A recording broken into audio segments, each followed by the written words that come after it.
冬の真夏と聖なる学者のリセーヌ。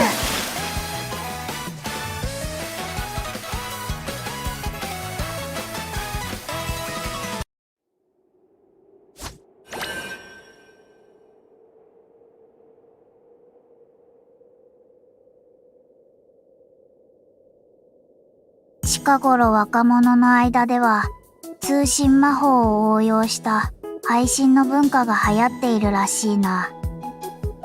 なんすかパイセン、いきなり。年頃の孫に話しかけるおじいちゃんみたいな導入ですね。まあ流行ってるっていうか、もうゲームぐらい普通には浸透してる説有力。送受信用の端末魔道具も安いのはだいぶ安くなってるし。テレジョは家が厳しい子多いからそこまででもないけど、留学とか甘学だと普及率マッハですよ。ズナチョモも最近よく魔物と戦ってるとこクエスト配信してるし。ポーン、カリスマモデルスズナの青春ストリーミング。やはり若者たちは吸収が早いな。君らもやっているのかね。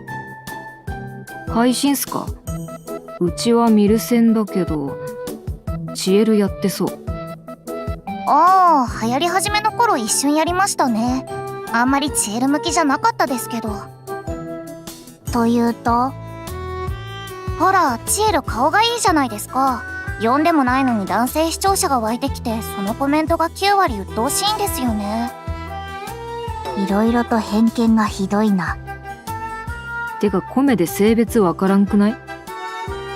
じゃあ男子乗りってしときますけど、チエルは可愛い女の子たちとパステルピンクなお話をしたいのに、男子乗りなコメントがチャット欄をどどめ色に染め上げるんですよ。下ネタとかセクハラみたいな？いや、そういう明らかアウトなのは NG すればいいだけなんですけど、じゃなくて、ほら、女子と軽口叩き合いたい文化？なんなら俺らが面白くいじってあげなきゃ的な使命感みたいの。こっちは笑いとか面白求めてないんで全然いらないんですけど。よくわからんが、望まぬならそう言えばいい。チエル君ならそれとなく穏便に伝える社交術ぐらい心得ているだろう。むしろシンプルに帰れって言えちゃうハートの強さあんでしょ。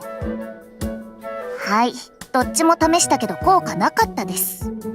もうほんと帰ってほしいから帰れって言ってるだけなのに、煽り営業、辛辣助かる、そういうのもっとちょうだいとかなんか勝手に盛り上がって投げ銭まで飛んでくるんで引きました。ある種の異文化交流だな。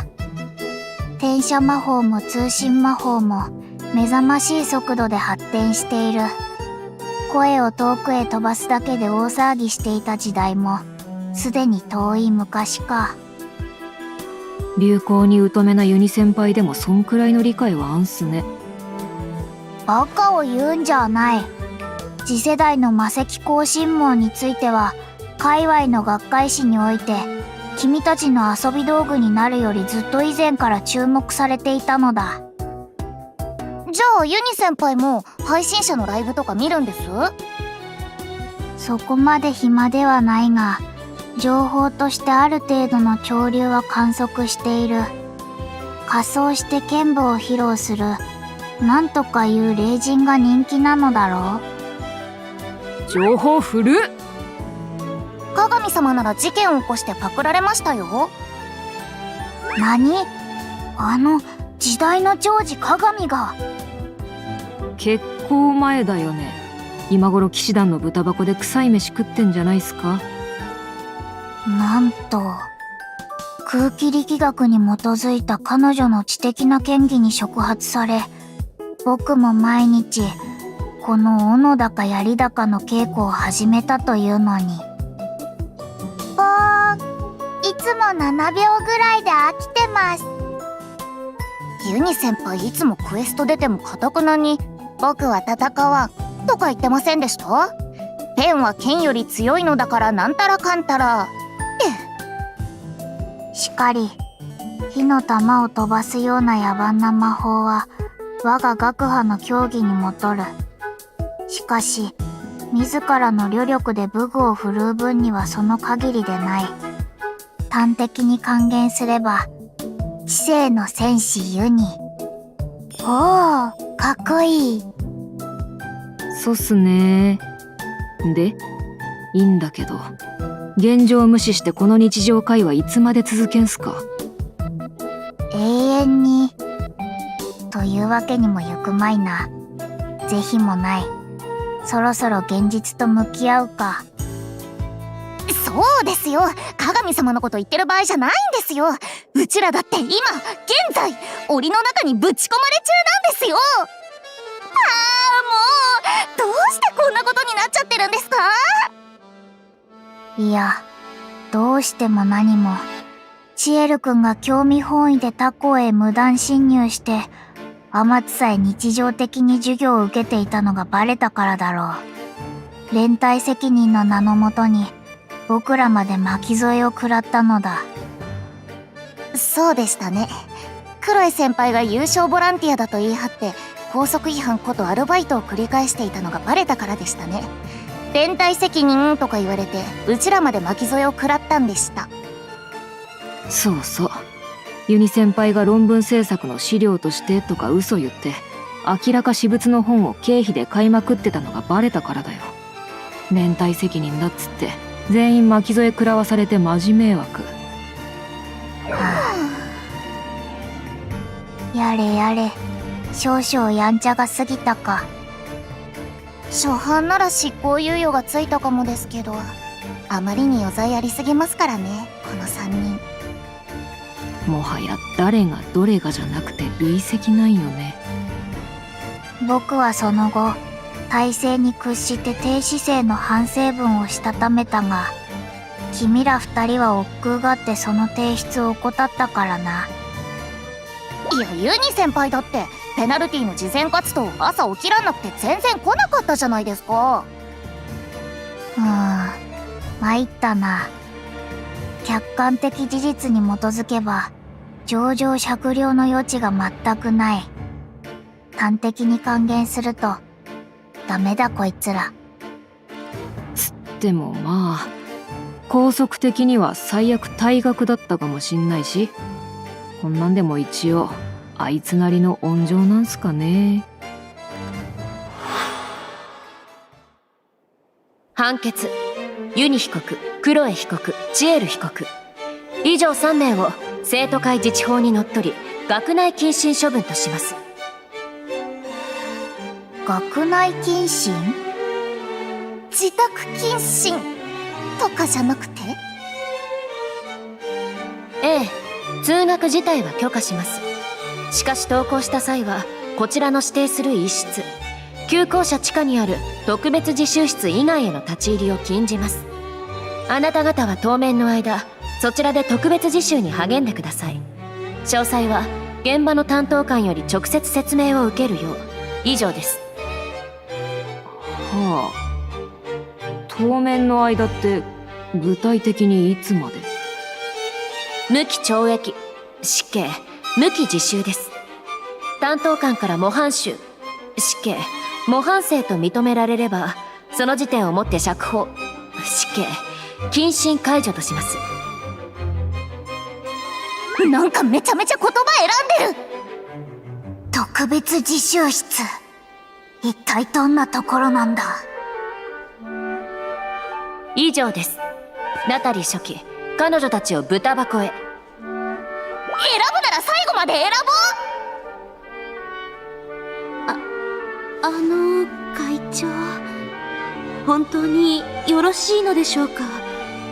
旧校舎の特別自習室といえばあの方の管理する。構いません。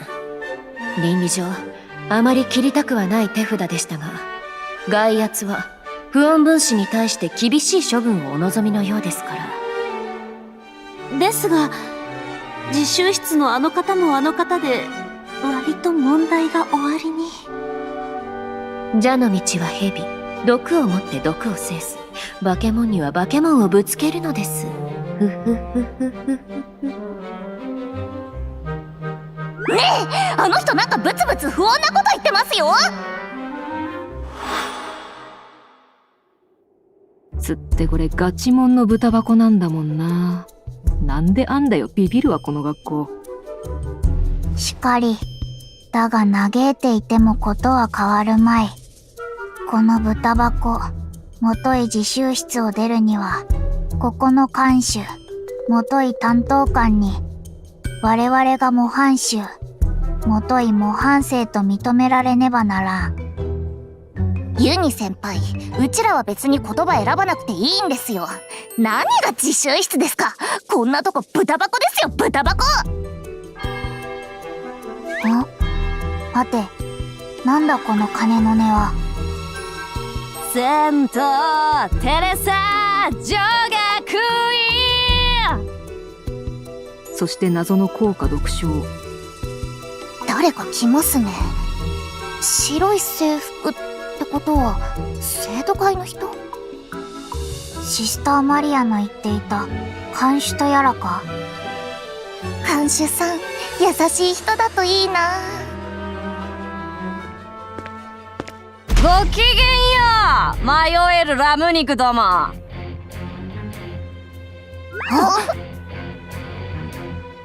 待たせちまったな。悪い。ちょっと正義かましにギャングの巣勝ち込んできたんだわ。小銭よこせっつったら叩きだゆすりだ生言うからよ。端から端まで全顔面5、6発ずつぶん殴ってたら楽しくなって時間飛んじまったぜ。なんかやべえやつ来たな。あの目は本物だ。本物の狂気が宿っている。なんでうちの生徒会って極端な人ばっかりなの。奈落へようこそ。あたいがここを仕切ってる生徒会副会長テレジョ3年の富江だ。おめえら罪をみそいでバリバリ悔い改まっていこうぜ。よろしく。挨拶しろやこら。よろしくお願いします。暑いね。元気あんじゃねえかシャバ僧たち。おめえらの話はちょいちょい聞いてる。個人的にはこびない犬は嫌いじゃねえんだけどよ。上等切んのは大人だけにしとけや。会長の顔は潰すな。かしこまりました。しかしなんだな、おめえらみたいのがいるた。しばらく潜ってるうちに上も変わったもんだ。あたいにケツが回ってくるなんざ世も末だろう。主も嘆くわ。まあせっかく巡り会えた大型新人だ。正義の名にかけてみっちり構成させてやっからよ。楽しくやろうぜなあ半熟聖女ども。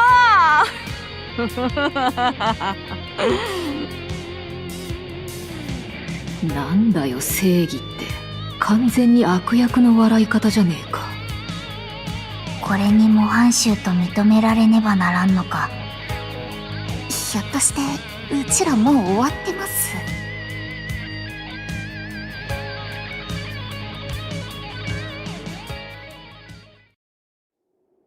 おうこら悪ガキども、なんだ懺悔がちっとも進んでねえな。んな調子で立派な聖女になれと思ってんのか。あシャバの甘さが抜けてねえな。みそげ清まれ特発だ。いちいち声でけえな。そろそろ黙らすかあいつ。ダメですよクロエ先輩、抑えて抑えて。とりあえず模範囚になってやるならここを出てからです。よし、そんじゃ102号セントテレサの教え100か条音読始め。一つ、清らかにしてしとやかたれ、いかなる時も。聞こえねえよ。何しょんべんみてえな声でジョボジョボ言ってんだ。すかしたいきりしてねえで腹から声出せや不干渉気取りが。一つ、清らかにしてしとやかたれ。おう、いじゃねえか。それだよ。その声が聞きたかったんだよ。やっぱかっけえな、おめえ。なん突然。キモ。突然じゃねえだろ。ずっとかっけえんだろ。ずっと弟たちの憧れるかっけえお姉ちゃんでいろよ。見てたぜ、声楽祭の活躍。おめえドラマの主人公みたいだったな。監修さん。おい101号、おめえ手止まってんぞ。セントテレサの教え100箇所を100回書き取りなんて無理です。可愛いチエルのか細いお手手がぶっ壊れちゃいます。ピエピエうるせえな。喉が金ぞ勘違いずべこ。泣いて許されんな子供までなんだよ。黙って言われたことやれ。んだよおめえ、意外とまっすぐな字書くじゃねえか。たーこ、おめえの本性なんざ全部めくれてんだよ。チェルチェル騒いで今を楽しむのも勝手だけどよ、中身がまっとうなやつはバカも隠しきれねえな。監修さおーこら103号、腹筋100回どうした？進んでねえな。何勝手に死んでんだよ、殺すぞ。殺してくれ。肉体など所詮は魂の入れ物。僕の本質は思想と探求。改革を磨いたところで意味などない。バーカ、頭悪いな学院主席。てめえの未来をてめえで閉じてんじゃねえよ。大層なおもちゃ背負ってんのは心の奥に夢があっからだろ。ふてくされてねえで欲しいもんは根こそぎわしづかめよ。案外なれっかもしんねえぜ、おめえの焦がれる知性の戦士によ。監修さん。おっと時間か。じゃあな豚ども、次のお楽しみまでどっさり構成しとけよ。おりゃーふにゃーごしゃん、大変ですわクロエ先輩。ユニ先輩が監修さんの口車に乗せられて戦士の道を歩んでますわ。全く腰の入ってない軟体動物のような素振りを続けてますわ。やれやれ、あの人にも困ったもんだな。しかしこんな檻の中で自習を続けろだなんて言われたものの、俺たちは一体いつになったら元の教室へ戻れるんだ？大変ですわユニ先輩。クロエ先輩が若者向け物語のやれやれ系主人公になっていますわ。しかも新明けのやたら克明に状況説明してくれるやつですわ。全員脳波レベルが低下しています。大きく息を吸って正気にお戻りください。あ、しまった。うっかり洗脳されかけていた。やば、うちもだわ。今完全に読者を意識してたわ。もうお二人ともしっかりなさってくださいまし。そういう君も綺麗なチエルくんになっているぞ。うわ、あっぶな。チェルーンの100本ノックで自我を取り戻さないと。あの監修やべえな。言葉巧みすぎんだろ。構成っつうかもはやモラハラのプロだわ。やばいですね。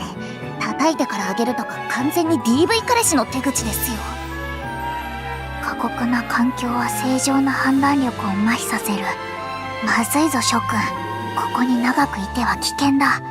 我々ユニちゃんズが立派な聖人君子にされてしまう。そうですね、我々仲良し部が立派な聖人君子にされてしまいますね。くそ、こんなところ一刻も早く抜け出してやる。聖人君主に俺はならない。よ、主人公。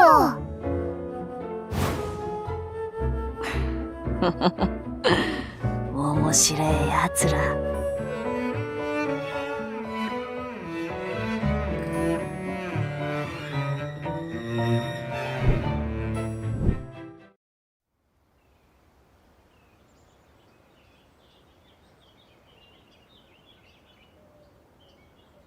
マーマ先生方、ごきげんよう。この度はよくぞまた特別講座を引き受けてくださりまして、今回もえりすぐりの優秀な生徒たちを集めておりますので。仲良し部？ユニさんたちですか。彼女らは何と申しますか、今所用で少々遠いところへ。あの子たちをカリキュラムの中心に想定されて、そうでしたか。よりにもよってあの問題児たちを。いえいえ、とんでもない。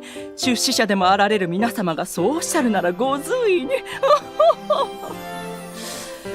ですが、少々お待ちいただけますか。もしそこのあなた、そうです、ルーセント学院から来ているあなたのことです。元気があってよろしい。本日4次元目に特別講座を行います。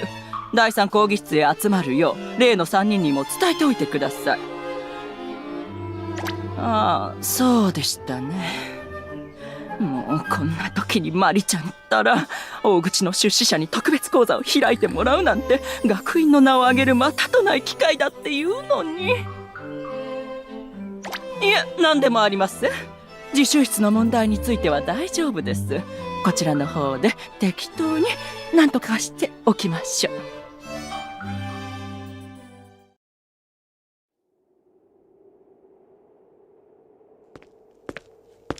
釈放だとよ。おめえらシャバ戻っていいぞ。はい。耳もげてんのか出ろっつってんだよ。なんで？さあな、こっちが聞きてえよ。上に吹く風はいつだって気まぐれだ。まあわけは知らねえが、つまるとこ主のおぼし飯ってやつだろ。おテントさんがおめえらの反省見てお許しになったんだろうよ。じゃあマジで？ここを出ていいのかね？ああ、すまねえ。おめえらを立派な聖女にしてやれなくて悪かったな。看守さん。なんてシャバい面しやがる。めでてえ日和じゃねえか。汝らの門出に祝福あれだ。看守さん。あばよ、二度と戻ってくんじゃねえぞ、シャバゾウども。看守さ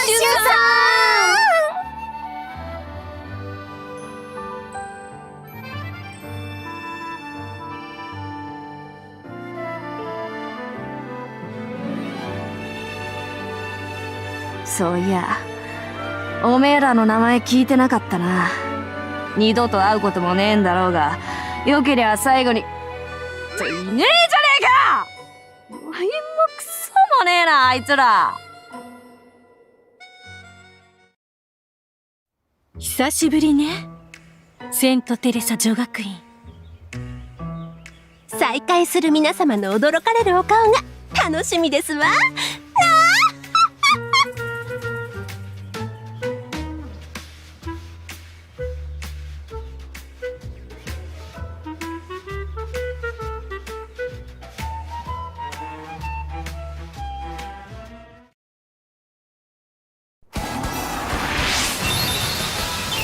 真冬の真夏と聖なる学者のリセーヌ。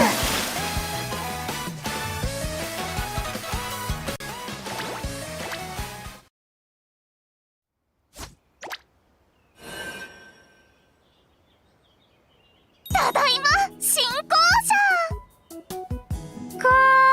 サバの空気うまっ。五臓六腑に染み散らかすわ。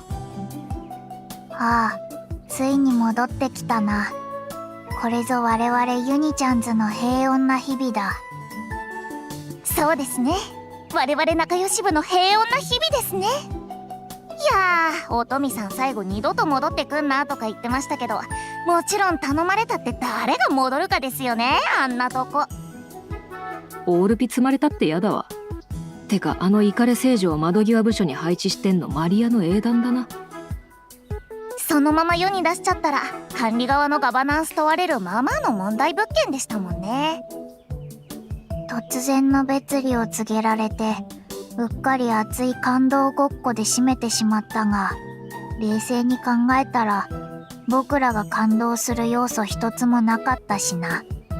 しかしなぜ我々は唐突に解放されたのだろう。事情はシスター富江も把握していないようだったが、鋼のマリア君に何ぞ心変わりでもあったのだろうか。なんすかね。まあなんでもいいっすよ。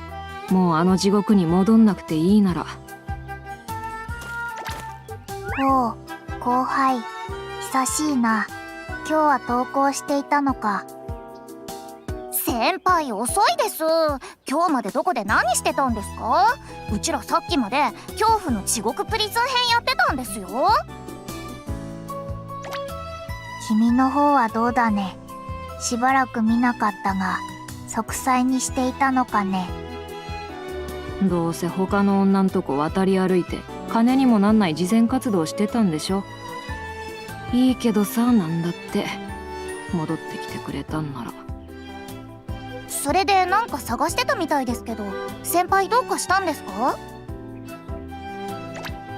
は？先生に指定された教室っていうのはここか。しかしすでに大勢の生徒が集まっているみたいだけど、なんだって俺たちこんなところに集められたんだ？クロエ先輩、新明けの主人公ごっこはもういいんですよ。もう仲良し部来た。ごきげんようですわ、クロエさん。お勤めご苦労様ですわ、クロエさん。ゾース。ねえ、これ何の集まり？私たちも詳しくは伺っていないのです。ここへ集まれとしか伺っていないのです。なんか重大発表あるみたいなことをマザー言ってたけど。マザヒロちゃんの重大発表？何ですかね。重大発表って言ったらだいたい結婚か解散か新曲発表ですけど。シエル君、マザーは芸能活動をしていない。ねえ、すればいいのに。適当な相槌に定評のあるチエル。皆さんごきげんよう。ユニさんたちも戻っていますね。お勤めご苦労様でした。ご本、それでは始めますよ。これまで当学ではたびたび外部より専門家をお招きして実践的な社会活動を学ぶ機会を設けてまいりました。それが理事会や出資者様からの覚えもめでたい特別講座です。はい、ありましたね。自然のなんちゃらとか経営のなんちゃらとか。まあ習ったことあんまり覚えてないですけど。巨大植物魔物や巨大鋼鉄人形が暴走して、その度学院が滅亡の危機に瀕した記憶ならある。そんで毎回うちらが濡れ衣を着せられた記憶ならある。つまり嫌な記憶しかない。あらあら皆さん、そんな眉間にシワを寄せて嬉しそうに。そうです。お待ちかねの特別講座が本日よりまた始まるのです。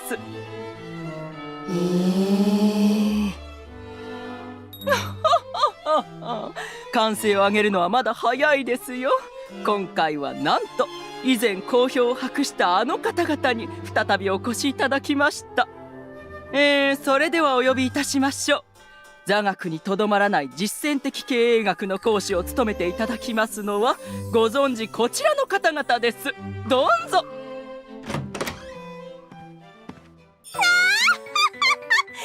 ごきげんよう、セントテレサ女学院の皆様。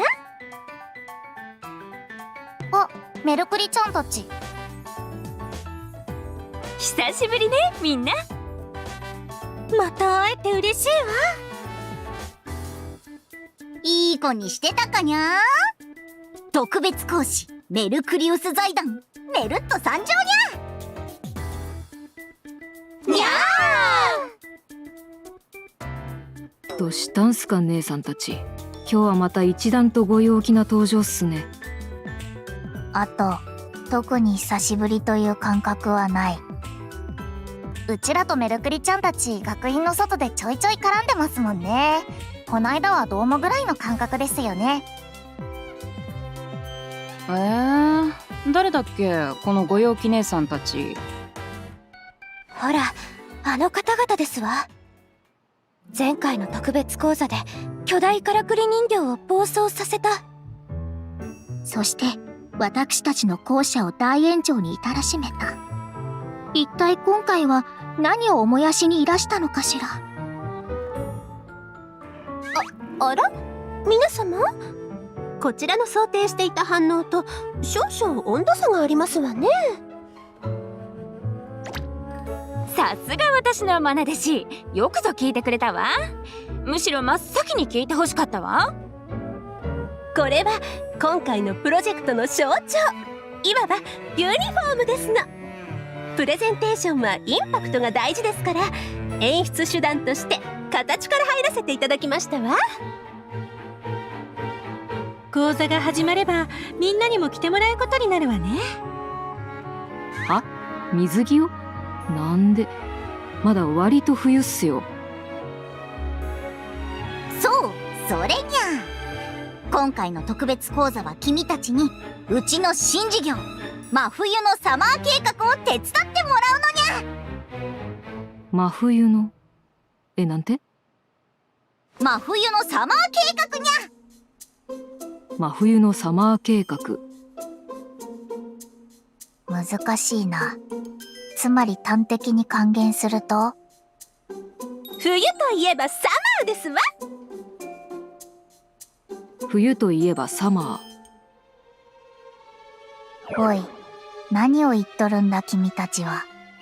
さっきからずっと何を言っとるんだ君たちは。メルクリちゃんたち過重労働でついに頭が。違うわよ。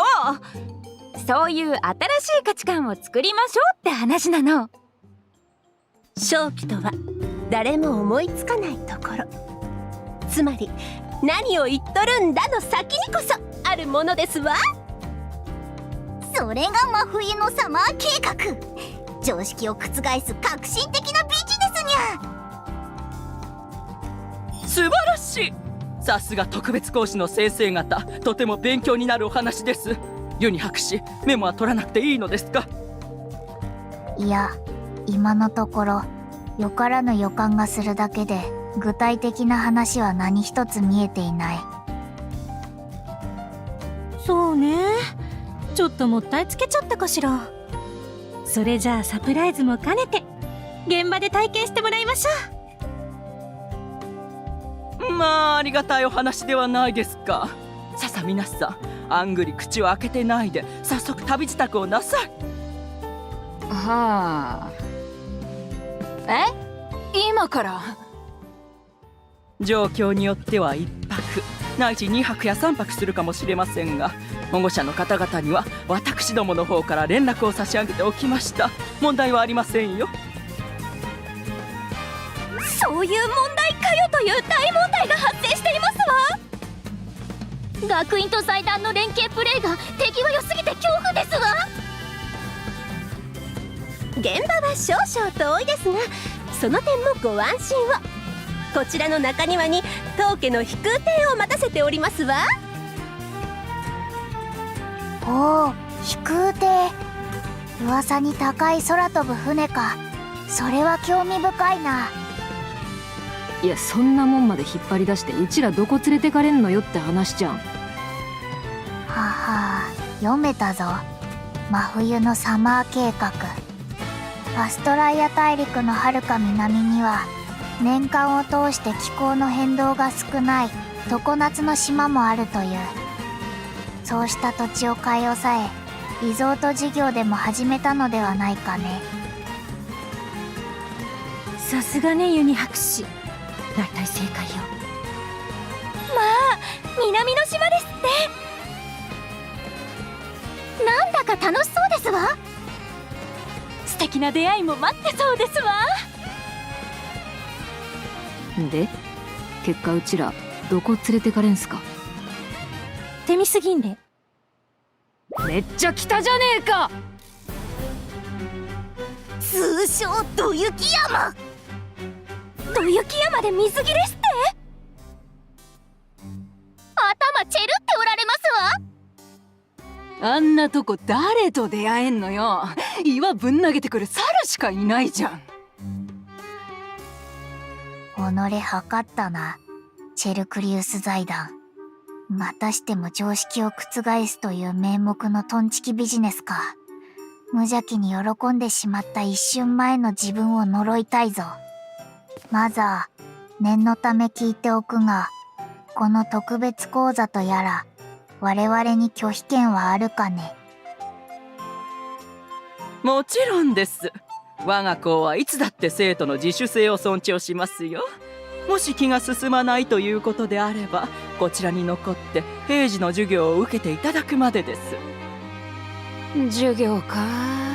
それはそれでだるいんだよね。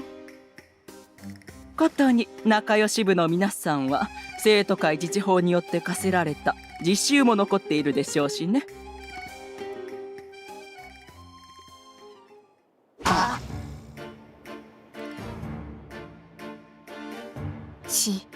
なるほどな。つまり御社とはそういうことか。理解。豚箱か雪山かの二択ってことね。実質一択じゃないですか。チエルもう牢獄生活は絶対嫌ですよ。さあ皆さん、どういたしますか？自由に選んでいただいてよろしいのですよ。あの地獄へ戻るぐらいならどこへなりと進むしかあるまい。立派な聖人君子になどなってたまるものかよ。クロエさんたちが行かれるなら私たちも。覚悟を決めてご一緒させていただきますわ。ああ、そうね。よくわかんないけど仲良し部に任せとけんいいや。中庭に飛空艇が停泊していると言ったな。では秋野くん、抜病の準備を。真冬のサマー計画とやら不本意ながら巻き込まれてやろう。結局こうなるんだもんな。今回はどんなクソ展開が待ってんだか。ネルクリちゃん絡みですからね。最後多分爆発落ちとかですよ。セントテレサ女学院の皆様、参りますわよ。水着のご準備もお忘れなく。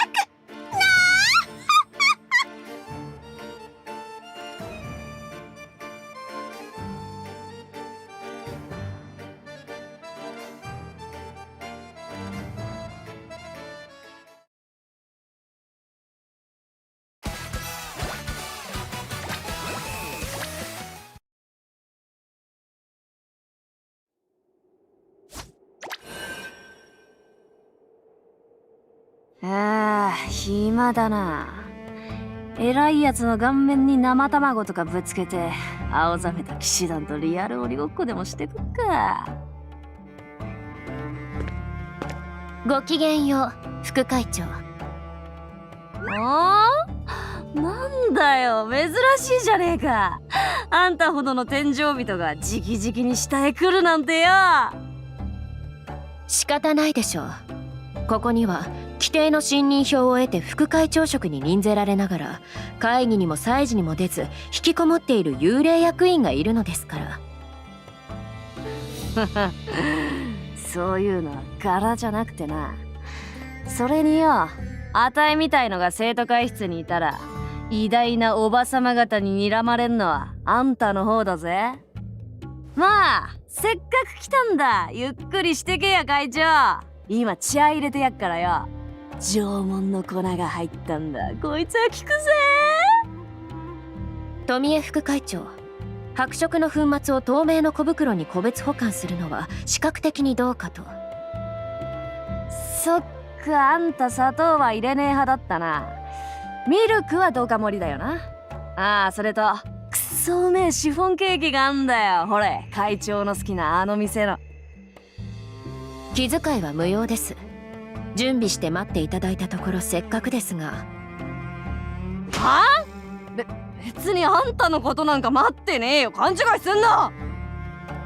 それは失敬。彼女たちの様子はどうですか？ああ、去年の誕生日あんたにもらったワンコロどもか。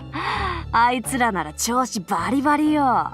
毎日鎖抱かせて柔軟剤風呂の底に沈めてっから。違います。仲良し部を自称する受刑者たちのことです。ああ、そっちか。噂通り面白い連中だったわ。だった？ありゃ上がざわつくのもわかるぜ。箱入り育ちのお嬢様たちは染まりやすいからな。あんな特定外来種を泳がせてたら生態系ひっくり返っちまう。でもよ会長、あんたが連中を豚箱送りにしたのは極刑を望むおばさま方の目から守るためだったんだろ。そういうしゃばくせえ甘さ嫌いじゃねえよ。今回は残念だったな。はあ？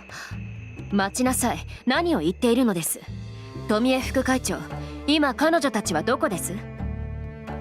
あ？なんだよ、聞いてねえのかよ。あのシャバゾウどもなら御社だっつって先行が持ってったぞ。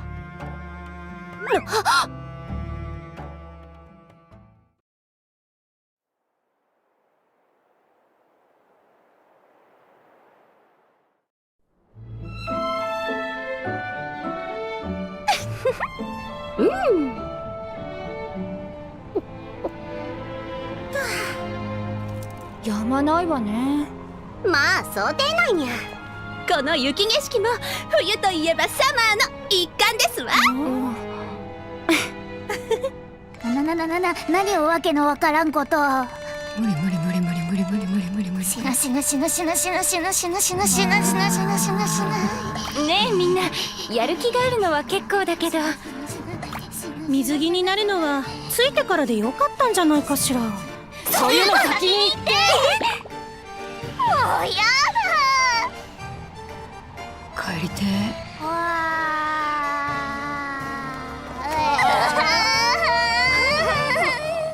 わあ。ご覧あそばせ。これぞ全天候型屋内遊泳場メルクリゾートウィスタリアンズですわ。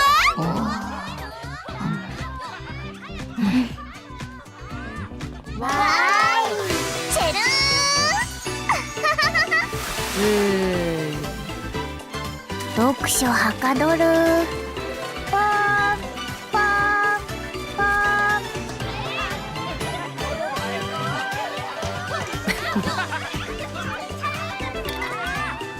皆様いかがです？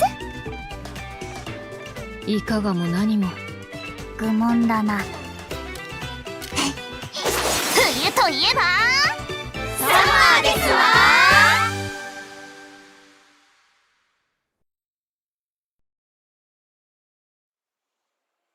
お気に召していただけたようで何よりですわ。まあね、なんか悔しいけど正直めちゃめちゃお気に召したわ。出発前は忌まわしい記憶ばかり先行してぐずぐずと二の足を踏んでしまったが、つまらぬ杞憂だったな。さすが経済界の風雲児メルクリウス財団。頭チェルクリウスじゃなかったんですね。感動ですわ。乾杯ですわ。よーし、全員メダンの姉さんたちに土下座な。ごめんなさい。にゃっはっは。苦しゅうない。表をあげるにゃ。冬に水着って言われてみんなが驚いちゃったのもわかるわ。こういう屋内の温水プール自体まだランドソルではあまり一般的じゃないものね。いや、すごいです。ほんとすごいですよ。すごいんですけど、だけに一点どうしても謎いのが。なに？何もこんな山奥に作ることはなくないです？本当だよ。ああ、その問題ね。三冬市らしくないぞ。かくも都市部から離れた立地では集客面において非効率に過ぎる。三度の飯より効率を愛す御身の美学に反するのではないかね。その点は飛空艇による送迎シャトル便を運航させたり、ゆくゆくは転移魔法の陣を敷いて団体客に対応したりなどして移動工程さえアトラクションと捉えていただく試みを模索中ですわ。シエル、そういう考え大好き子ちゃんです。旅行って家を出てから目的地に着くまで全部がワクワクですもんね。それもわかんなくはないけどさ。つってもやっぱ近いには近い方のが無難くない？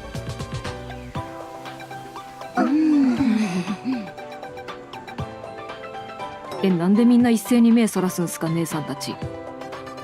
ともあれ、よくぞこのような寒冷地のただ中に全館空調完備の広大な温暖空間を作り上げたものだ。でたらめなほど規格外の熱管理システムを構築せしめたのではないかね。それはウィスタリアグループ各社による最新鋭技術の集大成ですわ。ちなみに今みんながいるこの辺りはプールエリアよ。お子様連れのファミリー層から本格派アスリートまで多様なニーズに対応したいろいろなプールが集まってるの。中でもメインのアクティビティは空気圧の振幅原理を応用して断続的な波を起こす増波プールにゃ。マルジェン海岸直送の砂を敷き詰めた人工ビーチと合わせて屋内でありながら模擬的な海を作り出しているのにゃ。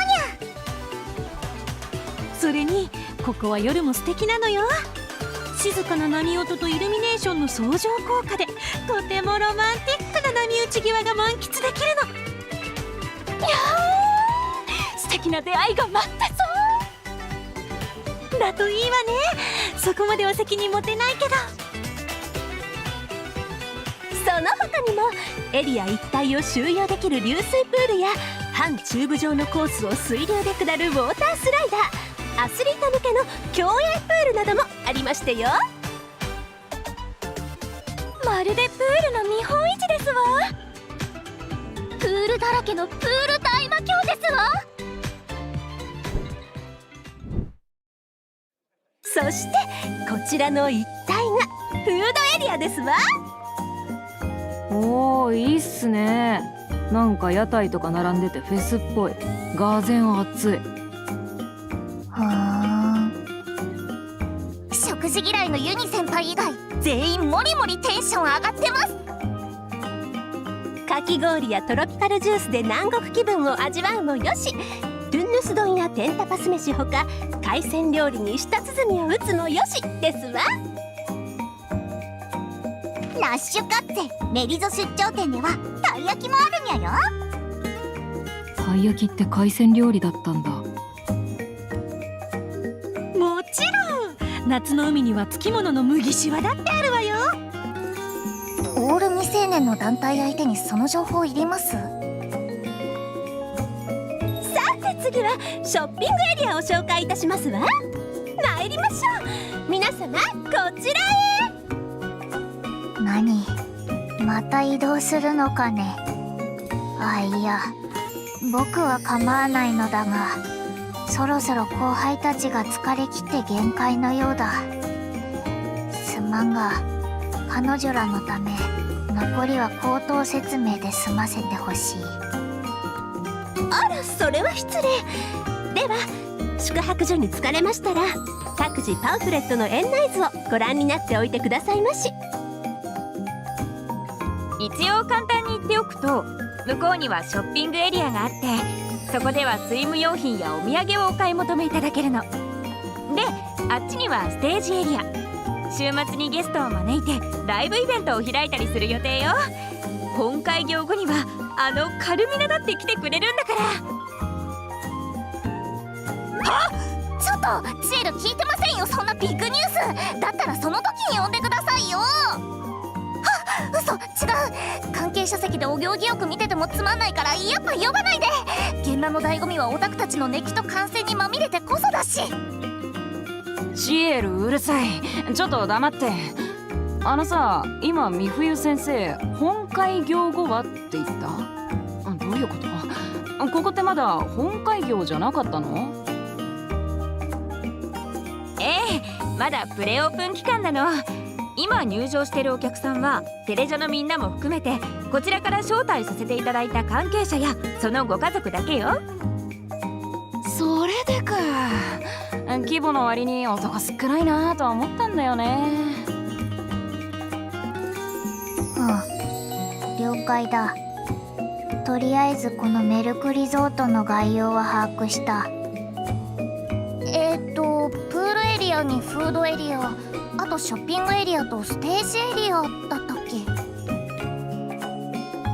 そうだわ、忘れてた。あと一応ね、隅っこの方に昔ながらの天然温泉もあるのよ。温泉？なんでそんな重要スポット忘れるんですか。いいですね、温泉。後でみんなで湯煙りましょう。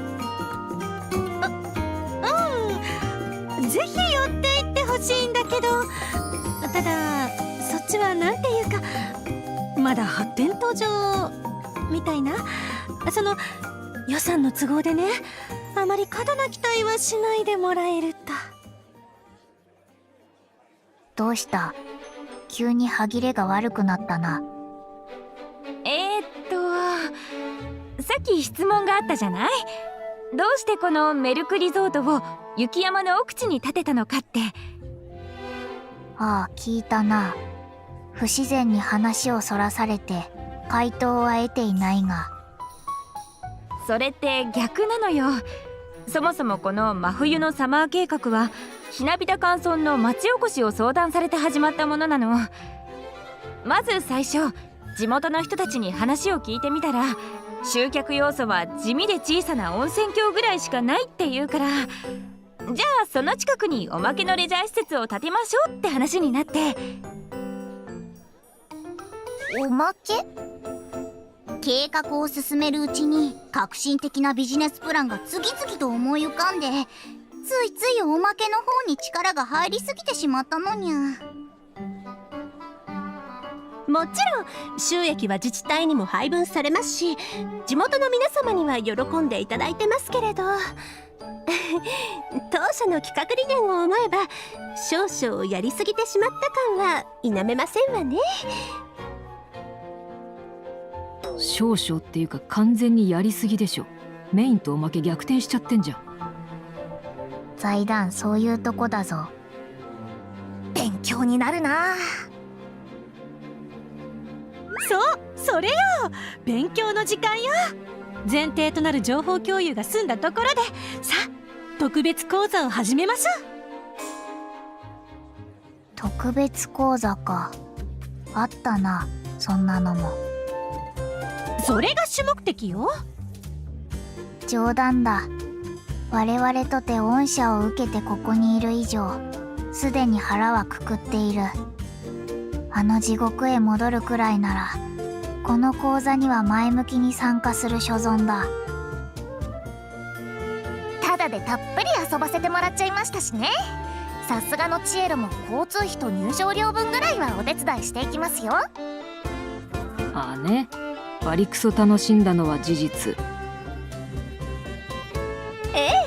そう言っていただけるのでしたら、皆様にはその感動を広く発信していただきたいですわ。はて、どういうことだろうか。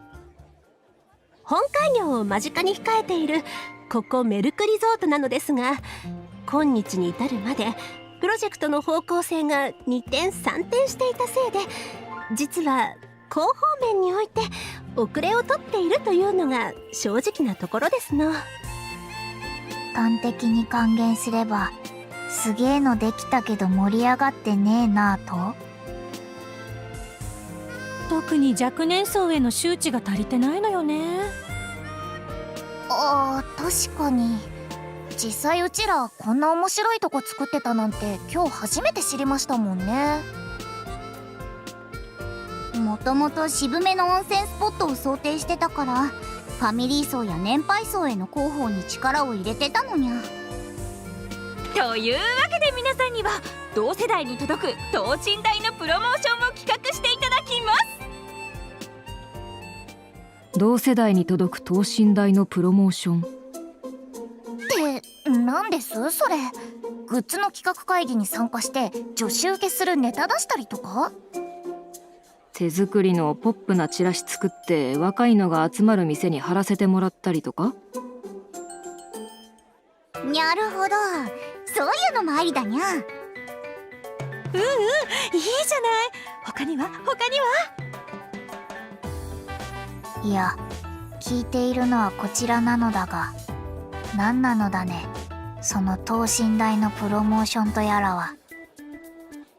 だからそれはほら、若い子ならではのっていうか、プロでは思いつかないようなそのノリと勢い。ああもう、言語化できるなら自分たちでやってるわよ。なぜ僕は今怒られたんだ？通称逆ギレウス財団。講師諸君、我々は派遣社員ではない。実務に関われというなら、素人学生にもわかる具体的な指示が欲しい。私たちが仕事を教えるのは簡単にゃ。でもそれじゃ勉強にならないにゃ。君らが考えたり話し合ったりして学び取るものに意味があるのにゃ。あの人ユニ先輩みたいなこと言ってますよ。己理系猫め、小賢しい正論を。てかそれっぽいこと言ってる風で結論ただの投げっぱなんだよな。しかもただ働きですよねこれ。うちらになんかメリットってあります？ああ、帰りてー。あらあら皆さん、やる気がみなぎっていますね。先生いたんだ。当然です。親御さん方から大切なご息女をお預かりしているのですから、私には学院を代表する引率者としての義務があります。引率者？監視者の間違いではないのかね。監視する必要ないっすけどね。うちら誰も飛空艇動かせないんだもん。ここから逃げようないわ。通称クローズドサークル。やってくれましたねマザヒロちゃん。御社の件も含めて学院側の完全犯罪ですよこれ。それでは聖なる学者の皆様、社会勉強のお時間ですわよ。私たちに代わって素敵な広報戦略を考えてくださいまし。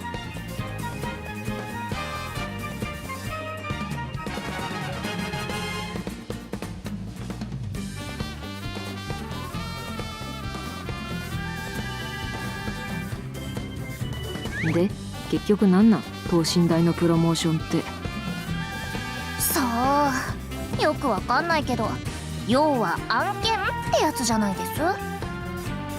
配信界隈で企業が個人に依頼するというあれか。うん。ではひとまずその線で考えてみるか。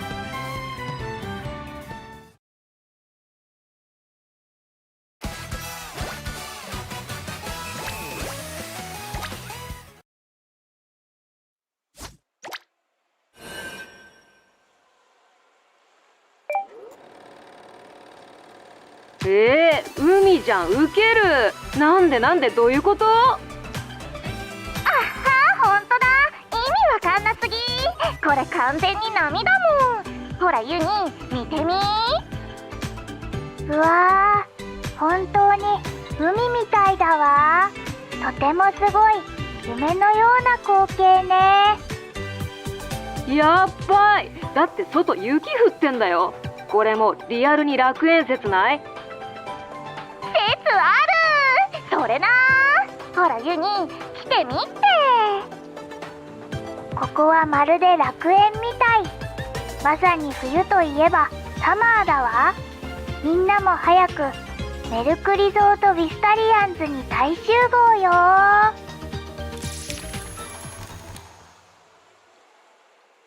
と、このような PR 動画を作成してみた。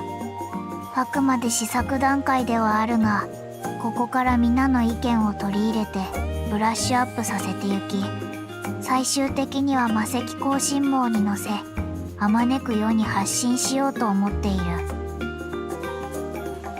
だそうです。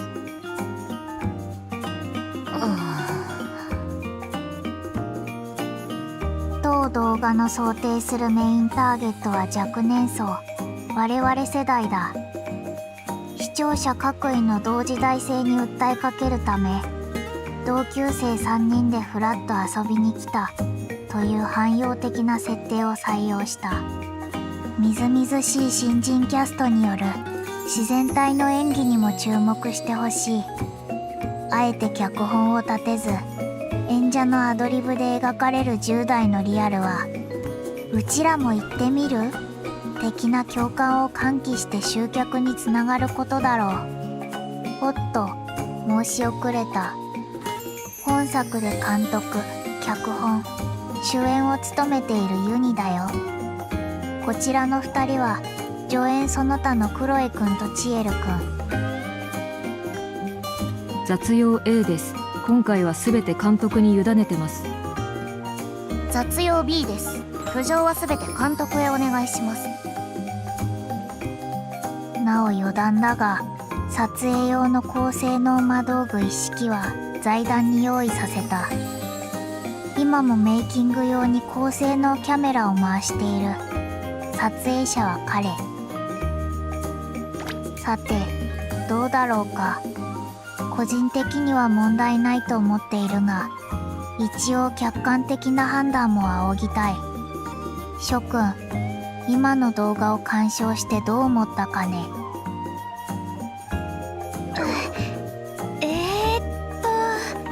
ですわ。ですわ。どうした？忌憚のない意見を述べてもらって構わないぞ。いや、そうは言われてもねえ。どういたしましょう。忌憚なく申し上げたら、ひどいの3文字で終わってしまいますわ。どうにか引っ張ってもひどすぎるの5文字が限界ですわ。なんか審査員席お通夜みたいなトーンで緊急会議始めたな。歯に衣着せぬで知られるミーコさんでさえ言葉に困ってます。ちなみにあの人に気を使わせるってよほどのことですからね。っていうか、チエルとクロエはなんでそちらの顔なの？子供の教育は親の役目じゃん。こういうの身内で処理しといてよ。どう考えても元凶はユニコの演技力でしょ、これ。ですがユニ博士は特別講座の課題に私たちを代表して取り組んでおられます。ふわっとした面倒な課題に率先して取り組んでおられます。そこなんだよね。だから下手に機嫌損ねて。じゃあ君たちがやりたまえってパターンだけは避けたいよね。よく聞こえないけど、多分あいつらうちらと同じ結論に至ってんな。まあ現状一番やる気あるのユニ先輩ですからね。ポーン、ユニと道具は使いよう。ロゼッタ、どうした急に。あのさ、いや私はいいと思うよ、この動画。何？本当かね？うん、まあこういうのも逆にありかなって。逆に？私も素敵だと思いましたわ。私もめちゃすこだと思いましたわ。いやいや、そうかね。そんなにかい？どういうとこが？どういう？全体的にしょぼ。いえ、手作り感。自主制作ならではの温かい手作り感が素敵でしたわ。ですわですわ。全体的にいえ、アットホーム。映像からにじみ出るアットホームな質感がめちゃすこでしたわ。クライアントのオーダーは同世代に届く等身大のプロモーションとのことだった。故にあえて作り込まずプライベートムービー風に仕上げてみたのだ。資本に物を言わせた大々的な広報は目談の領域。我々はこのごく個人的な日常動画が若者たちの間で拡散され、自然発生的なムーブメントへ発展することを期待している。口コミ狙いってやつね。理屈としては通ってんだけど、理屈しか通ってないんだよな。通称夢見がち。こんなステマ丸出しのショート動画1本でバズれたらランドセル中にインフルエンサー大量発生ですよね。つって他に代案とか思いつかないし、ユニ監督にお任せするけど。意外とダサくてしょぼい思い出の方が後になって振り返ると笑えますしね。これはこれでいいかも。いやダメですよ。うちらが良くても値段の OK 絶対出ないですよ。それな。うすうす感づいてた。しかし動画第1弾の反響がいまいちだったから、何か新しいネタでも転がってないかと園内をうろついてるけど、やれやれ第2弾のヒントになるようなものは見つからないな。ユニ先輩、クロエ先輩がまた新明けの主人公ごっこしてます。洗脳はもう解けているはずだが、奈落の呪縛に取りつかれたか。いや、なんかカメラ回してるって言うから、そういうの必要かなって。っていうか先輩、その撮影魔道具借りてきてからほぼほぼ回しっぱですよね。稼働時間とか魔力チャージ残量とかどうなってるんだろう。ビスタリア家の宝物庫から引っ張り出してきた特級品らしい。一般に普及しているキャメラとはさすがにスペック差があるだろう。なんとかしてその高性能カメラカルミナちゃんとこの上に横流しできないですかね。ライブの音響版とか一気にイノベーション起こるんだけどな。騎士さん、あれ、噂をすればカルミナのなんつったっけ、衣装担当のあいつじゃん。なんてチエルが口から心臓吐き出すとでも思ってるんですか。はいはい、そんなベッタベタな冗談は間に合ってますよ。アイドルと仕立て屋の両輪で多忙を極めるつむぎちゃんがいるわけ。仲良し部の皆さんもお久しぶりです。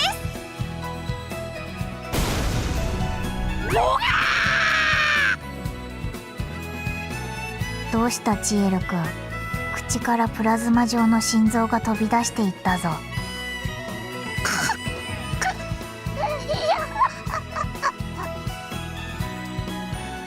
チエル、顔、今世界の美少女がしちゃいけない顔してる。あれ？なんかお取り込み中でした？ステージの下見に来たら皆さんをお見かけしたので思わず声かけちゃったんですけど。はて、誰だったか君は。どこかで会ったような覚えはあるのだが。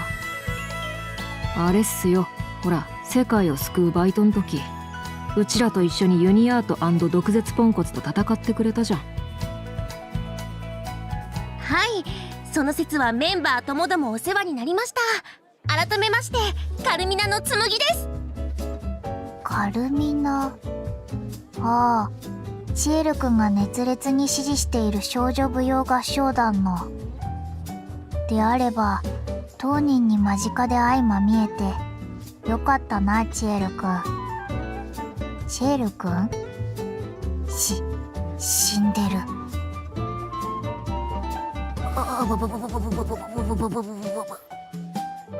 何回こするんだよその一連。いい加減慣れろし。カルミナスコスコ侍さんって普段はおとなしい方なんですね。いつもいただいてるお手紙だとなんていうか、こう元気いっぱい、とっても独特すぎるユニークな文面なので。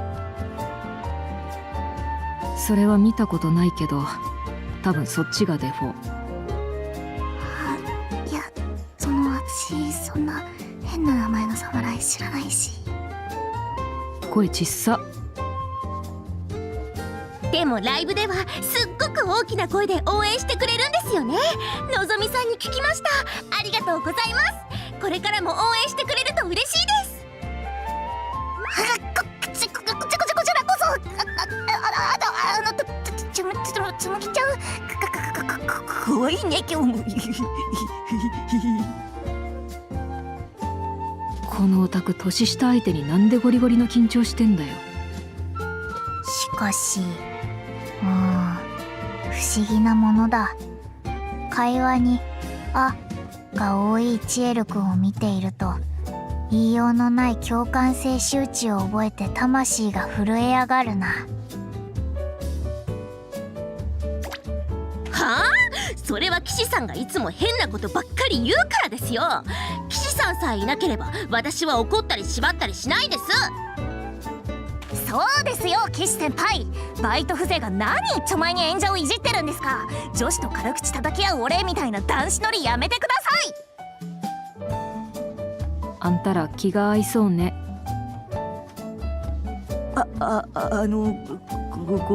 ごめんねつむぎちゃん。うちの19生が迷惑かけてるみたいで、今度きつく言っておくから許してあげてね。いえ、こちらこそ。うちのバイトスタッフがすみません。今度きつく物理的に縛り上げるので許してやってください。おい、よかったな同志。何やら君の存在が二人の少女の架け橋になっているぞ。さてつむぎくん、我々は今授業の課題で映像作りに挑戦しているのだが、よければ感想をもらえないだろうか。チエルくんも出演していて。プロにそんなもん見せんな。ごは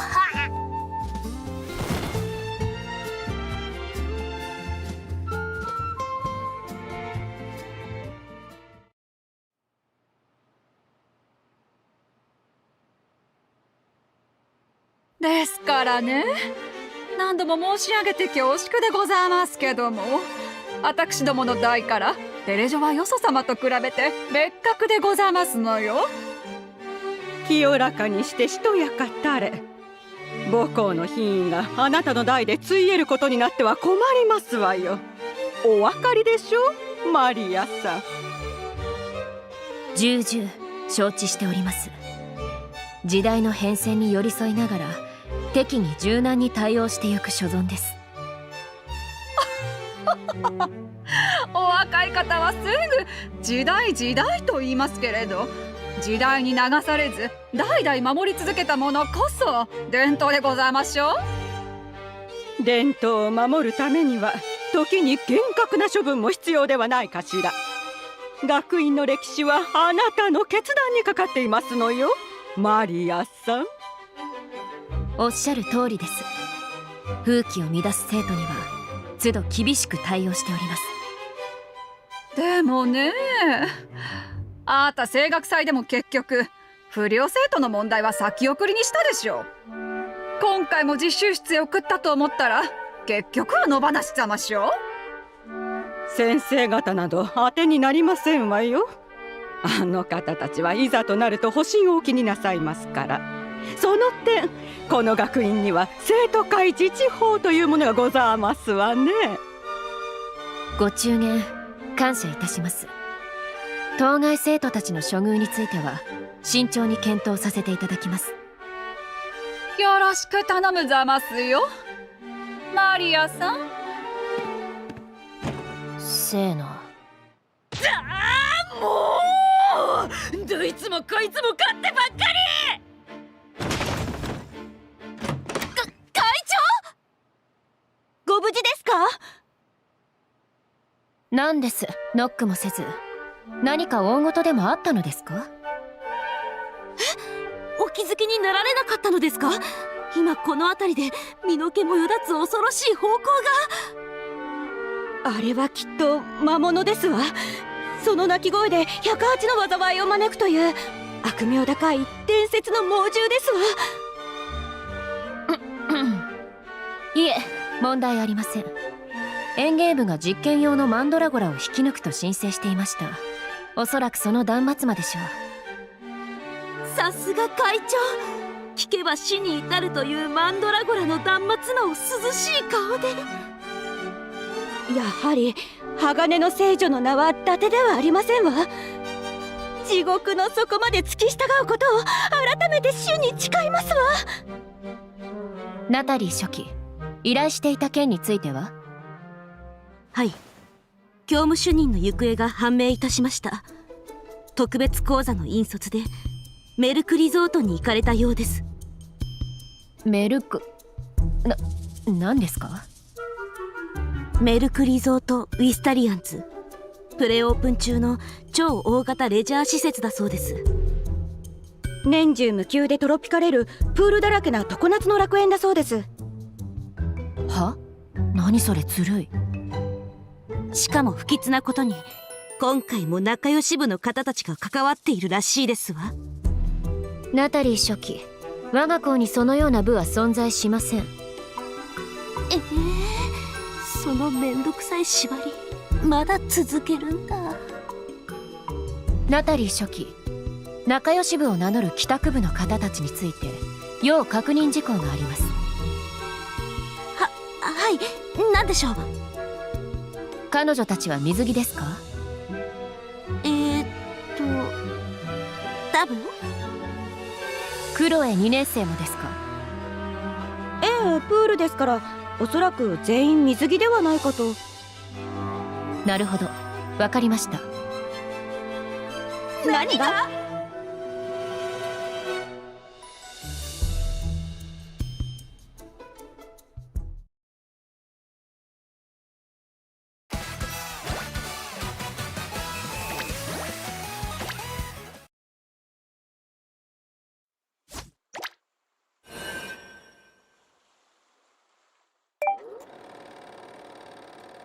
ねえみんな、テスト終わったしどっか遊び行きたくない？やん、行きたい。行こう行こう。どこにする？どこにする？それなら任せて。ぴったりのところがあるわ。メルクリゾート・ウィスタリアンズっていうの。メルクリゾート・ウィスタリアンズ？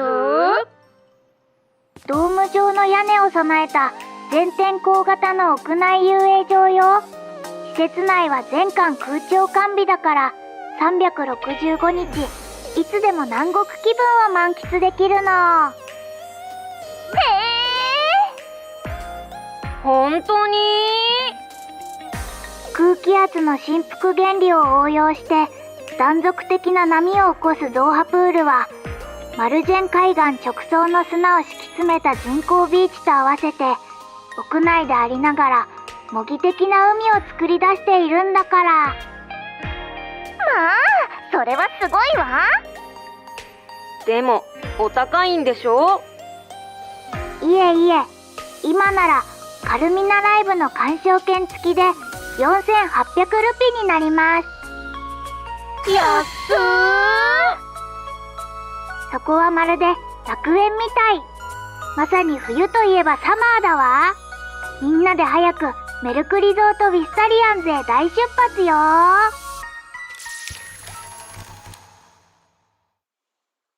という PR 動画第2弾を作ってみたのだが、どうだろうか。極めて再現率の高い書き割りだ。自然体の演技と相まって学生たちのリアルな日常を描出している。さあどうだろうか。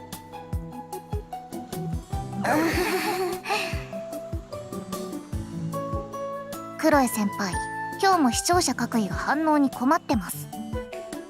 でしょうね。ちなみにミーコさんはユニ監督の招集があると知った瞬間、なぜか突然の腹痛を訴えて布団にこもったらしいです。逃げたか。多分今頃は新たな出会いを求めて夏の渚を駆けずり回っていることでしょう。さあさあ、どうした諸君。遠慮はいらんぞ。何でも言ってくれ。思ったことの一つや二つあるだろう。隠さず吐きたまえ。隠さずと申されるなら、演技とはいえキャッキャとはしゃぐクロエさんが尊いと思いましたわ。むしろキュート系クロエさん一強すぎて他の記憶はありませんわ。困るな君たち。それは同じクラスの身内びいきというものだ。もっと冷静かつ客観的な意見を述べてくれ。例えばそうさな、主演女優に関してはどうだね。ユニ博士ですか？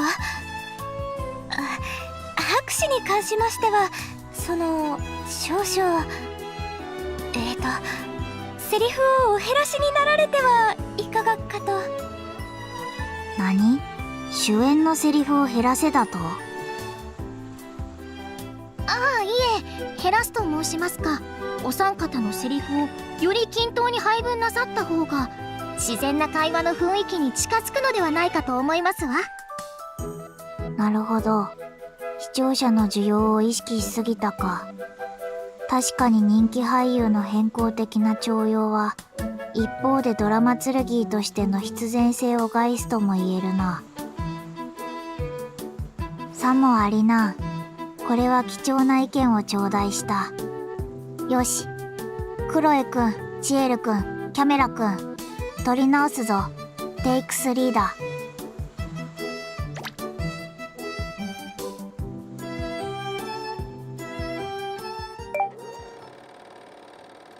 名門セントテレサ女学院にそびえる旧図書館棟、通称象牙の塔。その一室に日々試作と思考実験を繰り返す希代の才媛がいた。象牙の塔の湯に、その豊富な知識量と天才的なひらめき、そして人知れぬ努力は噂に高い名門校を今なお名門たらしめている最大要因だ。そんな彼女がかつて残酷な運命に侵されていたことを知る者は多くない。慢性的軟化だるい症候群。休日の朝、なんかだるいんでゴロゴロしてたら夜になってるという、現代では10万人中わずか7万人にしか見られない不治の難病だ。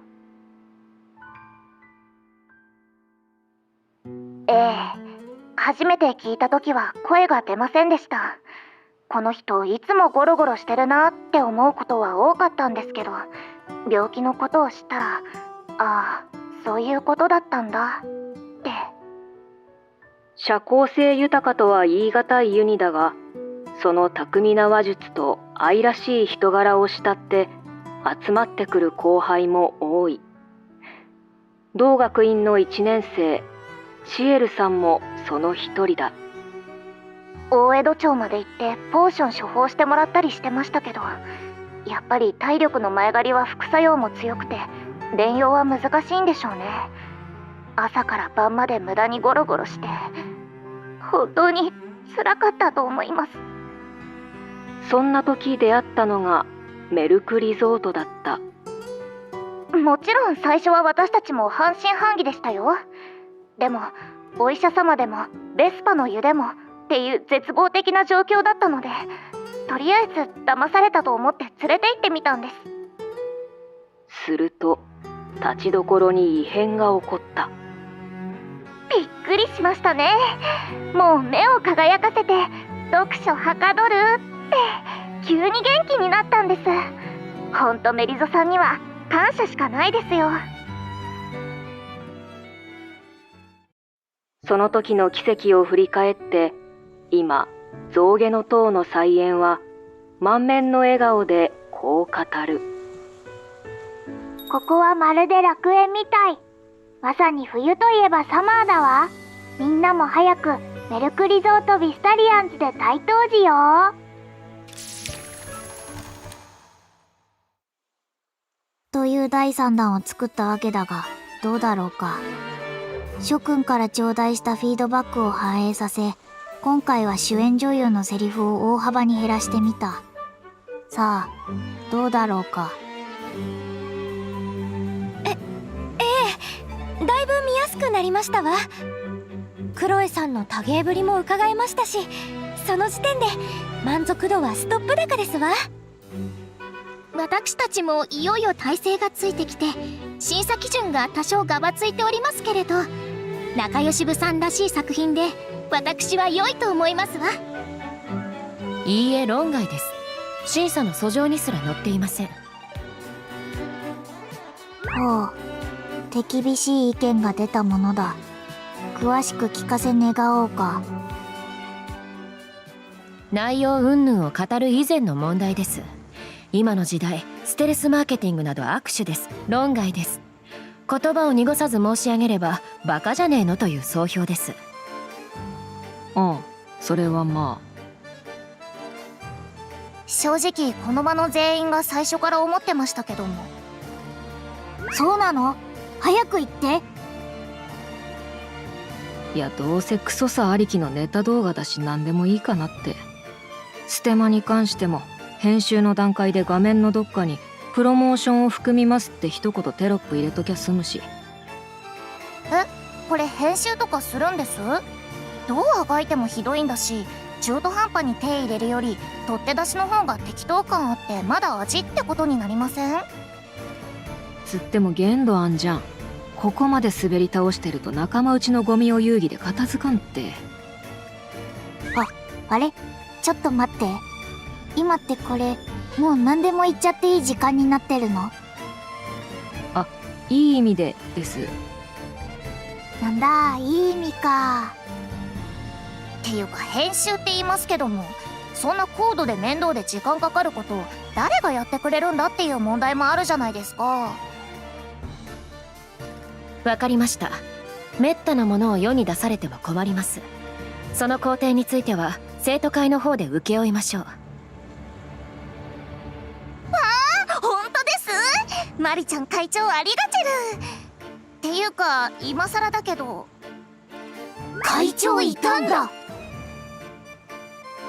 当然です。課外授業で問題が起これば学院の評価に直結するのですから、私には生徒会長としてあなた方を監督する義務があります。はて、似たようなことを最近別の誰かに言われたような。マリア、あんまだるいこと言うなし。せっかく遠いとこ来たんだからのんびり遊んできってね。ほら、おばちゃん一緒に砂のお城作ってあげるから。怖っ。なんでそんな無言で睨むの？気楽なものですね、クロエ2年生。まあいいでしょう。それが分かっただけでもここまで来た甲斐があったというものです。あらあら、会長さんたらそんなことおっしゃって。おかわいいこと。私たちの目は欺けませんわよ。その妙に親近感を覚える鋭い視線、あなた同志ですわね。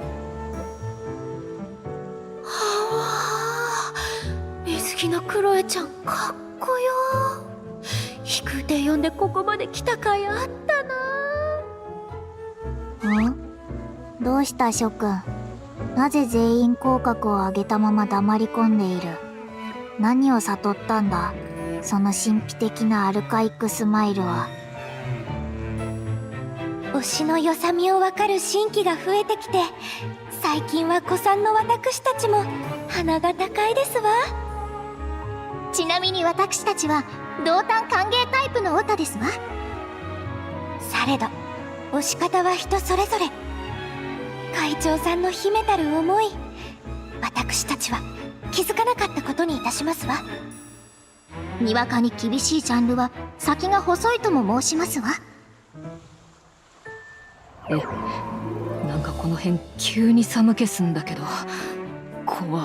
なんだこれ。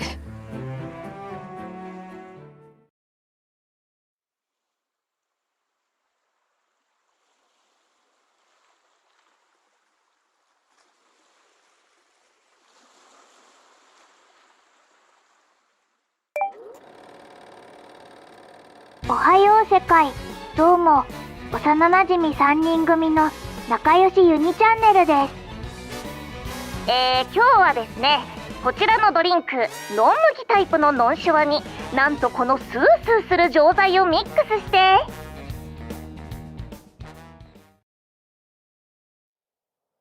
くたばれ世界。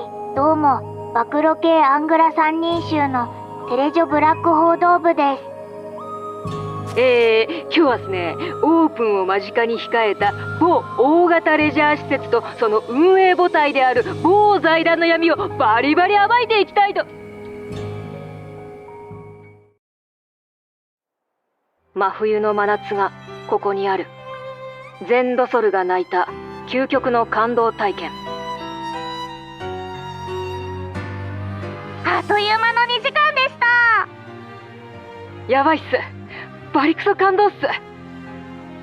衝撃の展開だ。涙止まらぬ。メリゾ最高。この冬、あなたは本当の夏を知る。メルクリゾートウィスタリアンズ。前売り入場券は絶賛発売中。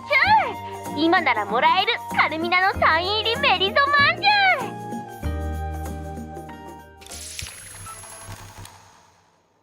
というわけで PR 動画の何段だ、2桁を超えたあたりで数えるのが面倒になったが、とにかくめったやたらに取り散らかしてきた。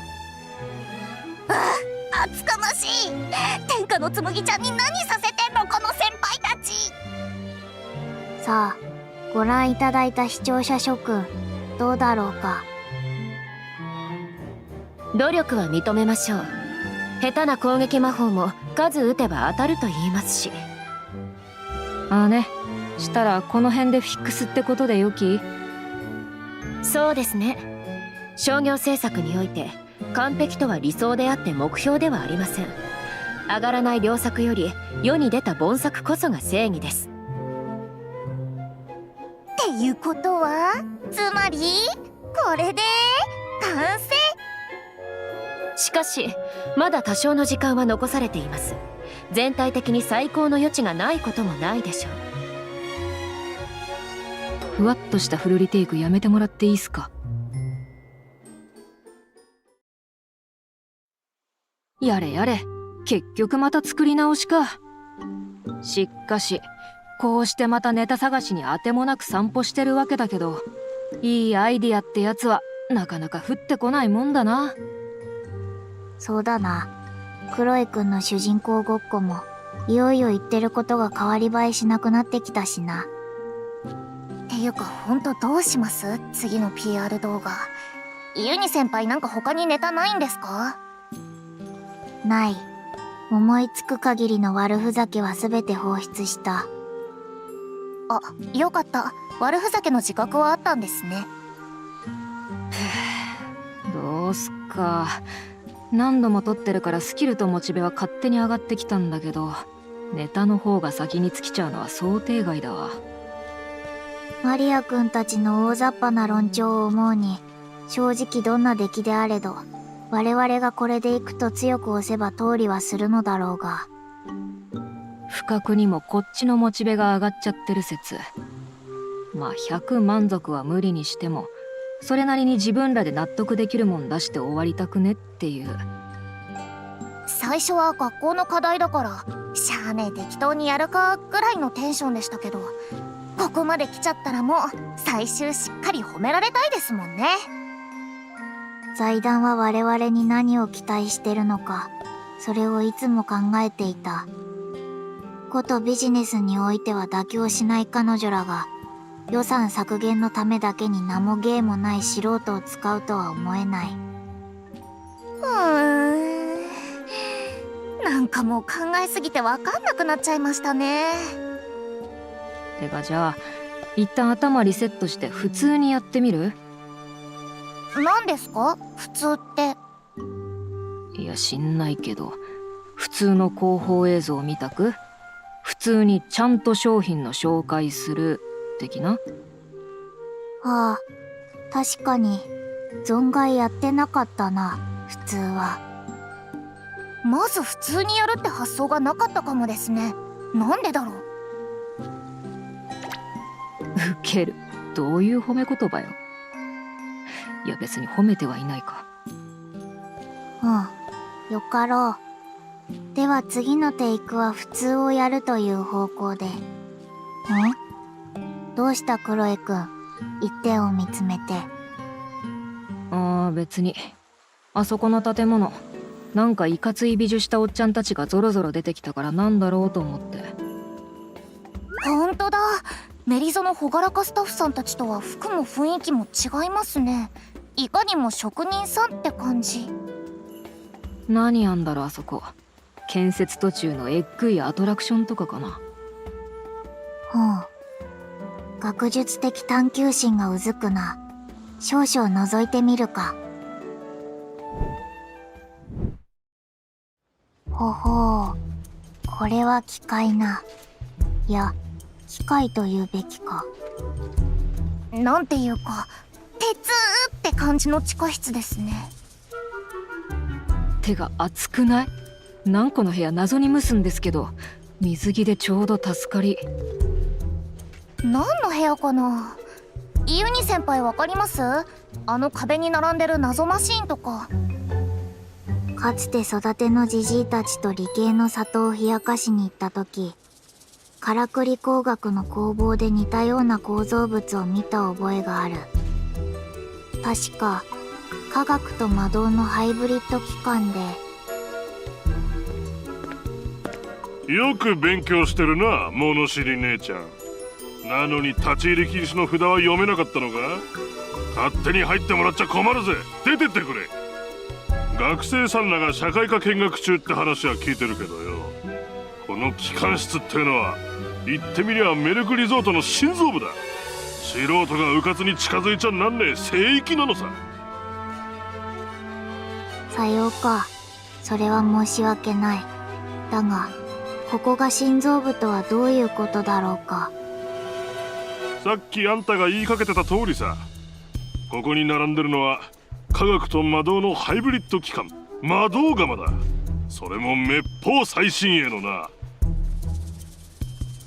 魔導釜。ああ、炎の霊場アキノ・ウィスタリア総指揮のもと、ウィスタリアグループの関連企業各社がその技術を結集して開発した滅法最新鋭の動力システムよ。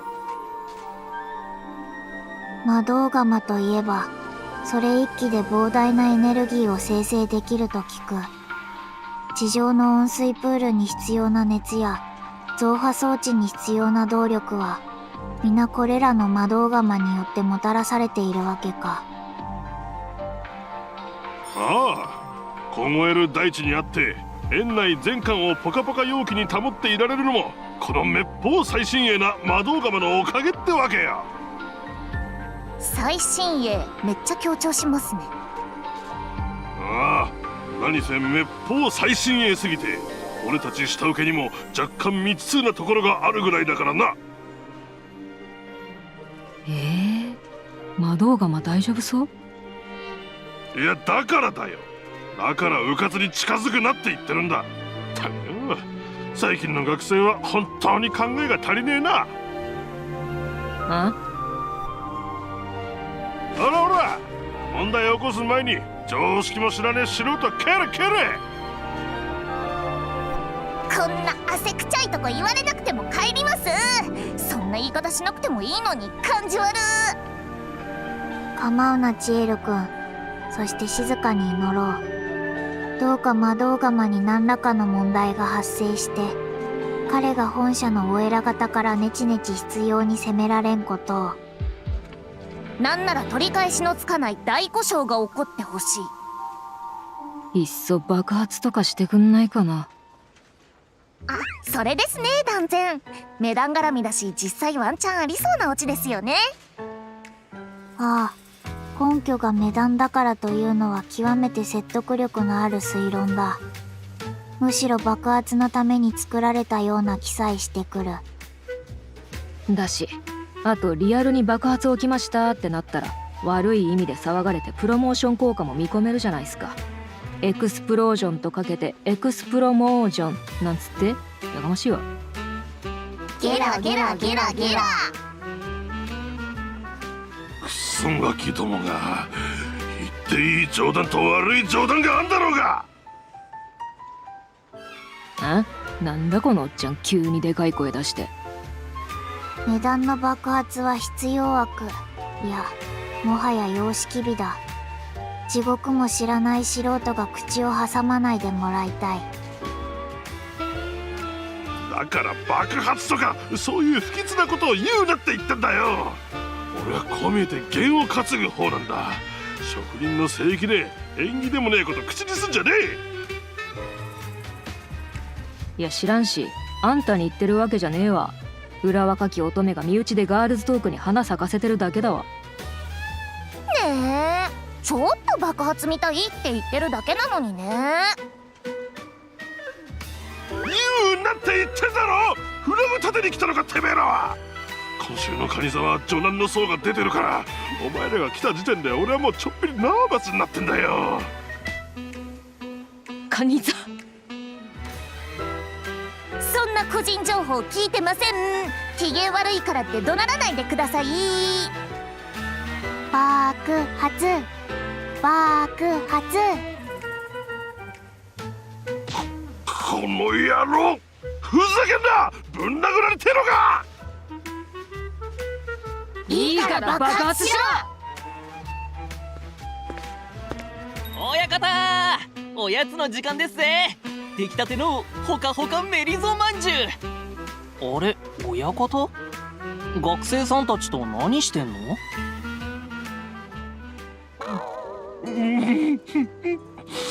ひどいやこの子たち。今のご時世、大人が子供を殴れないこと知ってても言いたい放題。ちょっともう誰ですか、泣かせたの。今週のカニ座どんだけナーバスなんだよ。とりあえずみんなでまんじゅうでも食うかい？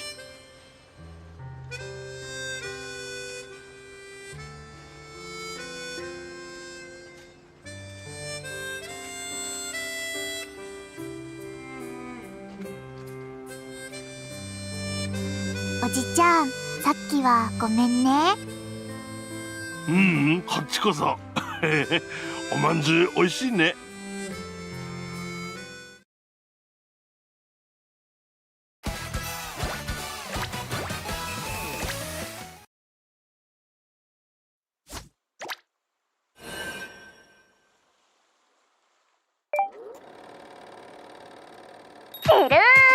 世界の美少女シエルンだよ。みんなはじめましてお久しぶりリアント。今日はね、ライブじゃなくて動画なんだけど、あ、カメラさん後ろ映して。はーい、みんな見えますか？すごいでしょ。なんとシエル、ただいま海に来てまーす。嘘でーす、プールでーす。だって同じでしょ。ほら変わんなくない？でですね、ここがどこかって言いますと、今度オープンするメルクリゾート・ウィスタリアンズさんです。そしてなんとこの度シエルはメリゾさんからアンバサダーに任命されちゃいました。パチパチパチパチで、今日はせっかくの案件なのに一人じゃ絵が寂しいぞってことで、シエルが普段から可愛がってる学校の先輩たちを連れてきました。こんにちは、ユニです。あ、クロエです。お願いします。はーい、こんな感じの仲良し美少女3人組でメルクリゾートの魅力を隅から隅まで元気にお伝えします。せーの、レッツゴー。ではまず最初、こちらプールエリアの方からご紹介。というまっとうなプロモーションムービーを作ってみたが、どうだろうか。はい、確認しました。特段の問題はないかと。私もそう思いますわ。とてもわかりやすかったですわ。あ、本当です。ええ、無駄のない構成でありながら要件も的確に抑えられています。商用の反則素材として十分に成立していると言えるでしょう。うん、そういう感想になるよう逆算して作ったからな。いいけど、成立してるって有料かのかぐらいのニュアンスだよね。そうですね。了解した。ではこれをもって本特別講座の成果物とする。一同よろしいか。ええ、異論はありませんわ。なんだイショ君、長きにわたる戦いが終わったというのに歓声の一つもないのかね。それを言うならあなた方もでは。まあなんでしょうね。やっと終わったっていうのはもちろんあるんですけど、達成感はあっても充足感はないといったところか。いや、いいんだけどね。全然いいんだけど、散々迷走して結果、あ、これが正解だったんだっていう肩透かし感。正解かどうかは分かりません。それはクライアントである先生方ないし世論の判断することです。是非もなしだ。ともあれ我々は役割を果たし終えた。生徒会長、先の工程は請け負うと言ったな。あとはよしなに。わかりました。仲良し部の皆さん、お疲れ様でしたわ。楽しい作品をたくさん見せていただいてありがとうございましたわ。ああ、今日まで山積まれてきた没作品集ね。いや、あの辺は多分後々はずいし速やかに忘れてもろて。あんたもそれ保存魔石に入ってるデータちゃんと消しときよ。そんな、もったいないですわ。授業の課題としては少々そのあれでしたけれど、個人的には私たちいつもの仲良し部さんらしくて好きでしたのよ。今さらそんなこと言われても困惑。てか、いつものうちらってなんだよ。あるいはそれが明確に見えていれば他にまたやりようはあったのかもしれないな。ともあれ今回のところはこれにて万事。待って、なんか落としてない？してますね。足元から。チーフ、本部より通達です。園内各所にて謎の振動現象が確認されているとのこと。この揺れ方は地震じゃねえな。おそらく地下動力網の異常だ。万一もあるぞ。指定避難区域への経路を確保しておけ。なんかスタッフの人たちにわかにざわつき出してますけども。失礼。社会科見学中の生徒代表です。何かあったのでしょうか？すみません、現在確認中です。安全が確保されるまでプールや屋内には立ち入らないよう生徒さんへの指導をお願いします。あれ、割とガチめっぽい空気だこれ。南シークより本部へ。おい、現在の状況はどうなっている？本部より緊急、機関室にて異常を確認。振動の発生源は魔導釜、機関室の魔導釜3号です。何？魔導釜だと？どうかしたのですか？あ、いや。いいから爆発しろ！いや、なんでもない。決してなんでもないのだが、なんだろう、そこはかとなく嫌な予感が。まさかね。まさかですよ。ないないない。うちら言霊使いじゃないんですから、そんな口にしただけのことが現実に起こるなんて。機関室全員退避！爆発するぞ！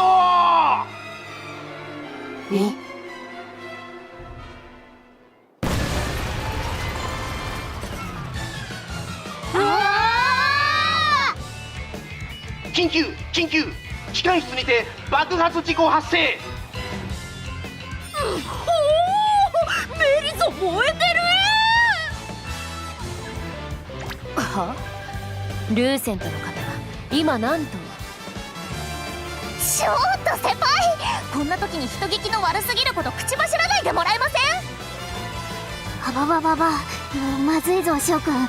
この流れには既視感がある。世界の断りが例によって我々を陥れようとしている。待ちなさい。なぜあなたたちが動揺しているのです？まさかあの爆発に関与しているのでは？してない、今回はマジで何もしてない。今回もですよ。いつも微妙にかすってるだけなのに、なぜか諸悪の根源ポジを押し付けられてきただけですよ。しかり、つまりこのままではまたしても我々は諸悪の根源まっしぐらです。己世界名だが、ことが起こってしまった以上、今は少しでも被害が小さいことを願って。ダメです。被害は急速に拡大中。魔導釜3号、凄まじい炎です。さながら地獄の豪華です。これはもはや常夏の楽園ならぬ灼熱の爆炎です。誰なんだよあいつ。この非常時にいちいちうまいこと言わなくていいんだよ。なんてこった。みんな燃えちまう。ありゃ地上の全てを怪人に帰す終焉の炎だ。おじさん、そんなことないですよ。あのぐらいちょっとしたボヤですから。冬場はよくあるんです。騒ぐほどのことじゃありません。そう、全然とろ火じゃんね。あんなのシチューコトコト煮込む時の火力でしょ。余裕。あの程度のボヤなら秒でしょうか。あっと、消火班間に合わない。魔導釜3号、見当むらしくここで強沈だ。そして貪欲な炎はさらに他の魔導釜をも飲み込もうとしている。被害はどこまで大きくなってしまうのか。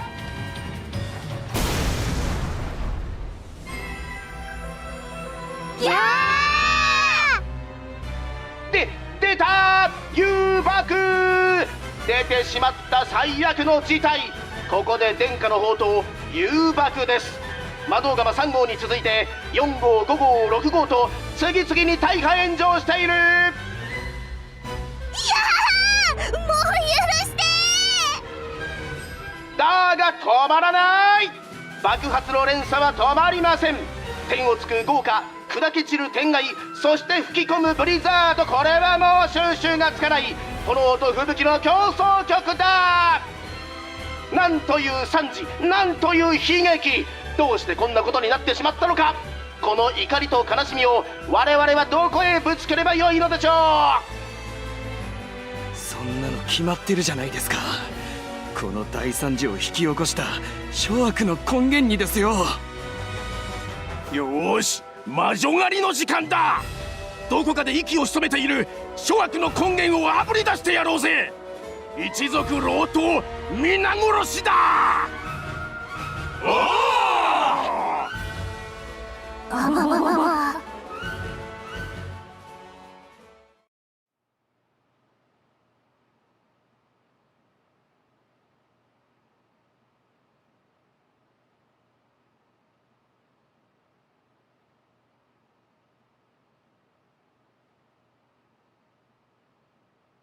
いや、お父さんね、そうは言うけどさ、その時現場にいたのはあなた一人だったんでしょ。魔導釜3号、あなたが何かしちゃったんじゃないんですか。違うんです。何もしてないのに壊れたんです。機械を壊した人はみんなそう言うんだよ。何もしてないじゃなくて、何も知らないから適当にいじくっちゃったんじゃないの。おう、見たまえ諸君。あの口と態度と性格の悪い男が何やら公的権力に詰められている。チエル君、我々の切なる祈りが通じたようだぞ。あ、いた！騎士さん、あいつらですよ。僕がさっき言った怪しいやつだって。口と態度と性格の悪い男、あなた方を指さしているようですが。あの学生たち、昨日許可もなくここに無断侵入していたんです。しかも魔導釜の情報を根掘り葉掘りしつこく聞き出そうとしました。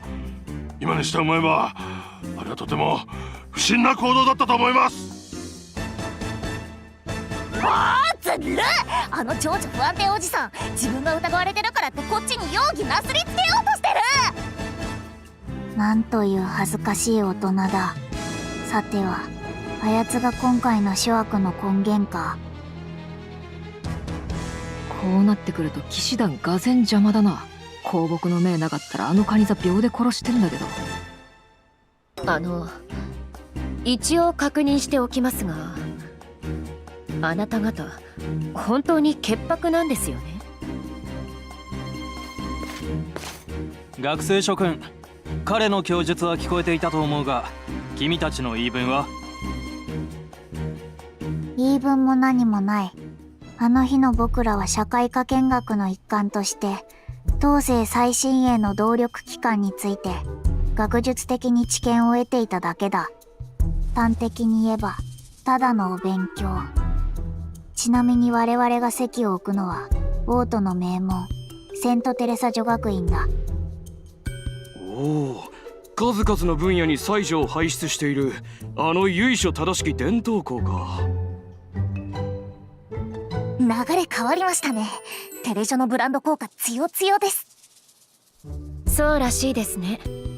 その名の誉れには醜いほど就寝し続ける卒業生も多いと聞きます。そして我々が今本施設に投留しているのは学院の非常勤講師メルクリウス財団の指導による。おお、信仰ながら瞬く間にその名を馳せたあの経済界の風雲児たちか。さらにちなむとメダンのギルマスはあのウィスタリア家のご令嬢だよ。さすがパイセン、虎の意を借りることに何の躊躇もない女狐だぜ。当該財団は周知の通り本施設の運営母体でもある。彼女らが今職務で王都へ戻っているのは残念だ。もしこの場にいれば我々にかかる容疑など一生に付していただろう。そうなのか。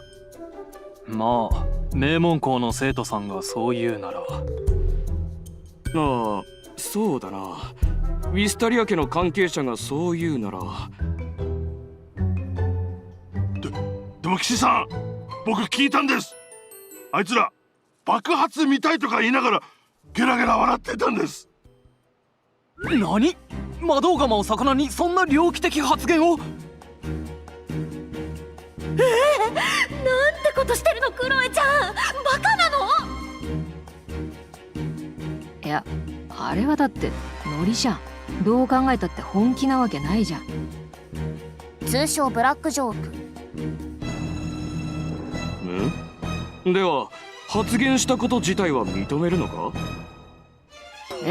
いや、だから言ったか言ってないかで言えば、まあ言ったんだけど。なんで認めちゃうのクロエちゃん。物証も何もないんだから適当にばっくれとけばいいのに。そうか、どうやら詳しく確認させてもらう必要がありそうだ。続きは書でゆっくり聞こうか。え？連れて行け、3人ともだ。クロ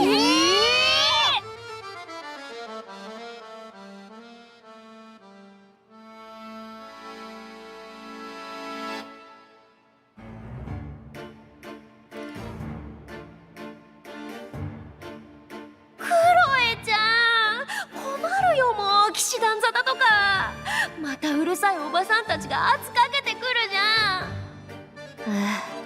しょうがない、しばらく隠れててもらうか。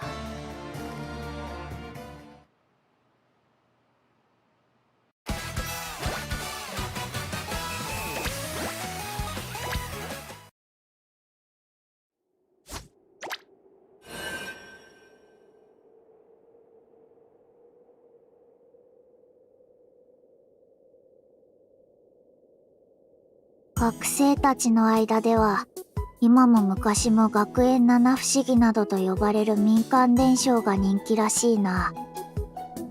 なんすかパイセン、いきなり。孫に話しかけるおじいちゃんでもそこまで雑な急発進はしないですよ。いや、暇つぶしにメモを読み返していたのだがね。我が校にもそうした怪談の数々がまことしやかに語り継がれている。例を挙げれば、音楽室の幽霊ピアノ、実験室の動く人体模型、真夜中の13階段。おお、なかなかぽいですね。ぽすぎでしょ。全国どこの学校にも伝わり散らかしてるド定番カタログじゃん。もっと既存の枠にとらわれない挑戦的な意欲作はないんすか？なぜ僕が責められているんだ。そしてなぜクロエ君は編集者視点なんだ。ではこういう話もあるぞ。我が校の前提に鎮座する初代学院長の像な。あいつなんと夜中に走り回るらしい。美人の像、七不思議界では基本動きがちですよね。だし、動いちゃいけないのが動いちゃうって、それ実験室のスケルトンとぶっちゃけネタかぶってるくね？バカを言うんじゃないよ。演出をつけてみろ。 BGM もキャメラワークも違ってくるだろう。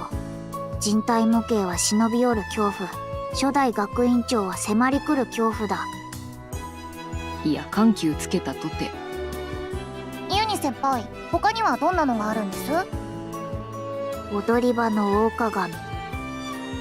ああ、なんか聞いたことあるげ。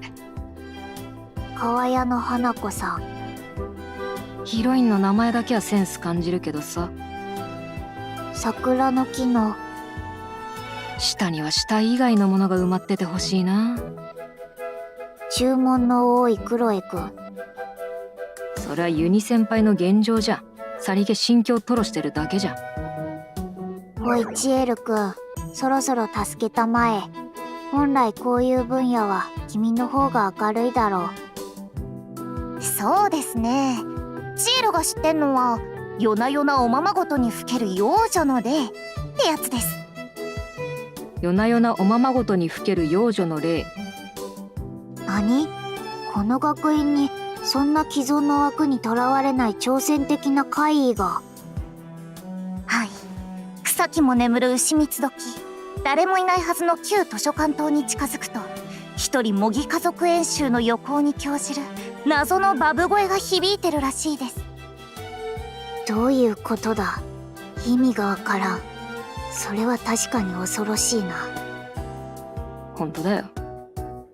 さて、そろそろ話を本題に戻すが。あ、よかった。本題あったんですね。そうした他愛もない会談に混じってこんな話を聞いたことがある。曰く旧校舎の地下牢。旧校舎の地下牢。またユニ先輩、ここ学校ですよ。しかも伝統ある名門の。そんな一発アウトのコンプラ爆弾抱えてるわけないじゃないですか。どうだろうか。セントテレサ女学院の創立は100年以上の昔に遡る。ことに旧校舎は今より人権意識に乏しい時代の産物だ。実用目的ではなかったにせよ、悪童たちへの悪さしたら牢屋ぶち込みますわよ的な抑止力として、当時の鬼教師どもが威嚇の意味合いで作らせた可能性は否定できない。つまりあるんですね、本当に。はあ、この学院のどこかにな。旧校舎の地下牢、一体どこにあるというんだ。っていうかそれ、ぶっちゃけここのことですよね。でしょうね。知ってた。ゲラゲラゲラゲラ。じゃかしいわ、ほんとは。出戻り豚が自習もしねえでわめいてんじゃねえぞ。太めの荒縄で口7針縫い付けてやろうか。飛ばすな、唾を飛ばすな。はあ、結局また始まっちゃいましたね。恐怖の地獄プリズン編シーズン2。はあ、最悪だ。だがなぜだろうな。僕は看守殿の土星にどこか懐かしさすら覚えるよ。ものの本によれば、誘拐や監禁といった事件の被害者が加害者に対して好意や共感を抱くという事例が少なからずあるらしい。おそらくこの心理的現象というのは。おい103号、へりくつ垂れてねえで腹筋100回決めろや。健全なる精神は健全なる肉体に宿んだよ。こういうのが知識だ。そのデブ散らかしたメタボ脳みそに刻んどけ、知ったか骸骨。だがよ、物の道理を知るおめえなら体さえ仕上がりゃいけるはずだぜ。真理の向こう側になってみせろよ、知性の戦士。看守さん。おっと、そうだおめえら。今日はこの後会長が来っからよ。とっぽいちょんぼかまさねえでビッとしとけよ。じゃあな。会長来るって言ってました？あの人うちらと違ってメリゾに残ったはずですよね。何しにテレジョ戻ってくるんだろう。のわー、ふにゃー、わっしょーい。あ、ユニ先輩がまた知性の戦士を目指し出してる。ほーん、危険な兆候です。奈落の重力に魂が惹かれています。まずいですね。やっぱりここに長居するのは危険ですよ、クロエ先輩。クロエ先輩？ああ、本当に参ったよな。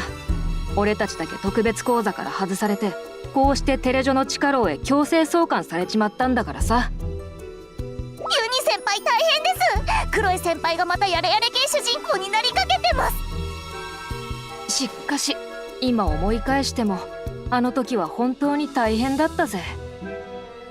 しかも過去を振り返る形でここまでの経緯を語るやつです。あの時俺たちは機関室炎上事件の重要参考人として騎士団の詰め所へ連行されかけたんだけど、仕事で王都へ行っていたはずのあの人が俺たちを助けるために急遽戻ってきてくれたんだ。騎士団の皆様、お待ちください。秋のウィスタリアが加盟にかけて誓いましょう。この方々は潔白です。そのような蛮行をするはずがありませんわ。秋野くん、君という子は。確かにしそうではありますけれど、多分ギリいたしませんわ。あれ、悪気とかない全力のフォローなんだろうな。嘘のつけないいい人だにゃ。結局魔導釜3号の爆発炎上は事件じゃなくて、開発段階での設計ミスやら現場職員の管理ミスやらが重なった結果の偶発的な事故だったんだ。メルクリゾートの防災設備や災害時対応が完璧だったから人的被害はゼロだったし、周囲への延焼も最低限で済んだ。一連の騒動は通常の火災事故として処理されることになり、俺たちはその場で無罪放免。余計な証言をした蟹座のおっさんは3日ぐらい下痢になるようみんなで祈った。めでたしめでたしかと思ったんだけど、厳しいのは騎士団よりむしろ身内だった。冤罪が晴れて結構ですが、それは結果論に過ぎません。そもそもの問題はあらぬ疑いを招いたあなた方の軽率な言動です。いや、うちら無罪なんだってば。何軽率な言動って。蟹座のナーバスな現場スタッフと口汚く罵り合ったそうですね。会長、それぐらい許してあげましょうよ。ちょっとした若気の至り子ちゃんじゃないですか。あなた方の若気は何度至れば気が済むのです。そうは言うがな、シスター。その至りは時に学院の危機を救ったり名声を高めたりもしてきた。清すぎる川はかえって魚も住みにくい。多少の濁りは必要悪だと教職員一同も割り切っているはずだぜ。そういった側面もあることは承知しています。でもね、ユニ先輩、そうじゃない人たちもいるんだよ。話を戻します。前提として生徒会はあなた方の特別実習を解いていません。え、そうなの？でもマザヒルちゃん、特別講座を受ければ御社がどうとか言ってましたけど。生徒会の自治権は本来一教員の意思が介入できるものではありません。御社などと嘘吹いて独断専行を働いた教務主任には責任を。今誰か呼びました？呼んでない。呼んでないみたいっす。そうですか。では失礼。この部屋もよく燃えたこと。後片付け大変ね、これ。ともあれ、教務主任が勝手に下した御社など無効です。すでに特別講座も終わったあなた方は直ちに学院へ戻り、規定通り豚箱へ入ってください。ひどい！横暴だ！あと言葉選ぼう！っていう流れがあって今この檻の中いる感じ。先輩いたんだ！おや同志、いつの間に。特別講座の方はどうしたね。僕ら以外は開業記念式典を見届ける手はずだったのでは？その通りです。しかしルーセントの彼があなた方への面会を強く希望するのでやむを得ず連れてきました。優しいかよ。鋼の聖女話の分かるとこあんじゃん。やむを得ずです。全員で学院へ帰る日を待てと言っているのに、子犬のような悲しい目で一生凝視してくるのでやむを得ず。ちなみにその記念式典っていうのはいつなんです？明日です。明日か。早いな。さすがメルクリウス財団だ。機関室の再建にもさして日数はかからなかったのだな。例のうちらのプロモーション動画って結局どうなったんだろう。見ていないのですか？魔石更新網に投稿されてすでに数日が経過しています。そうなんですね。特に確認はしなくてもいいかな。正直そんないいもん作った手応えもないしね。どうせ大した反響もないんでしょ。インプレッションで言えば学院長先生88歳のびっくり手品シリーズに勝るとも劣りません。それは知らんが、さようか。なんとなく把握した。シエルン配信固定客いなすぎ問題。まめに活動しないと再生数ゴリゴリ落ちるって本当なんですね。まあいいんじゃないの。そんな簡単にバズんないの知ってたし、数字とかどうでもよ。ああ、編集とか手伝ってくれたマリアにはごめんだけど。私は一生徒として学院の課外授業に参加したまでです。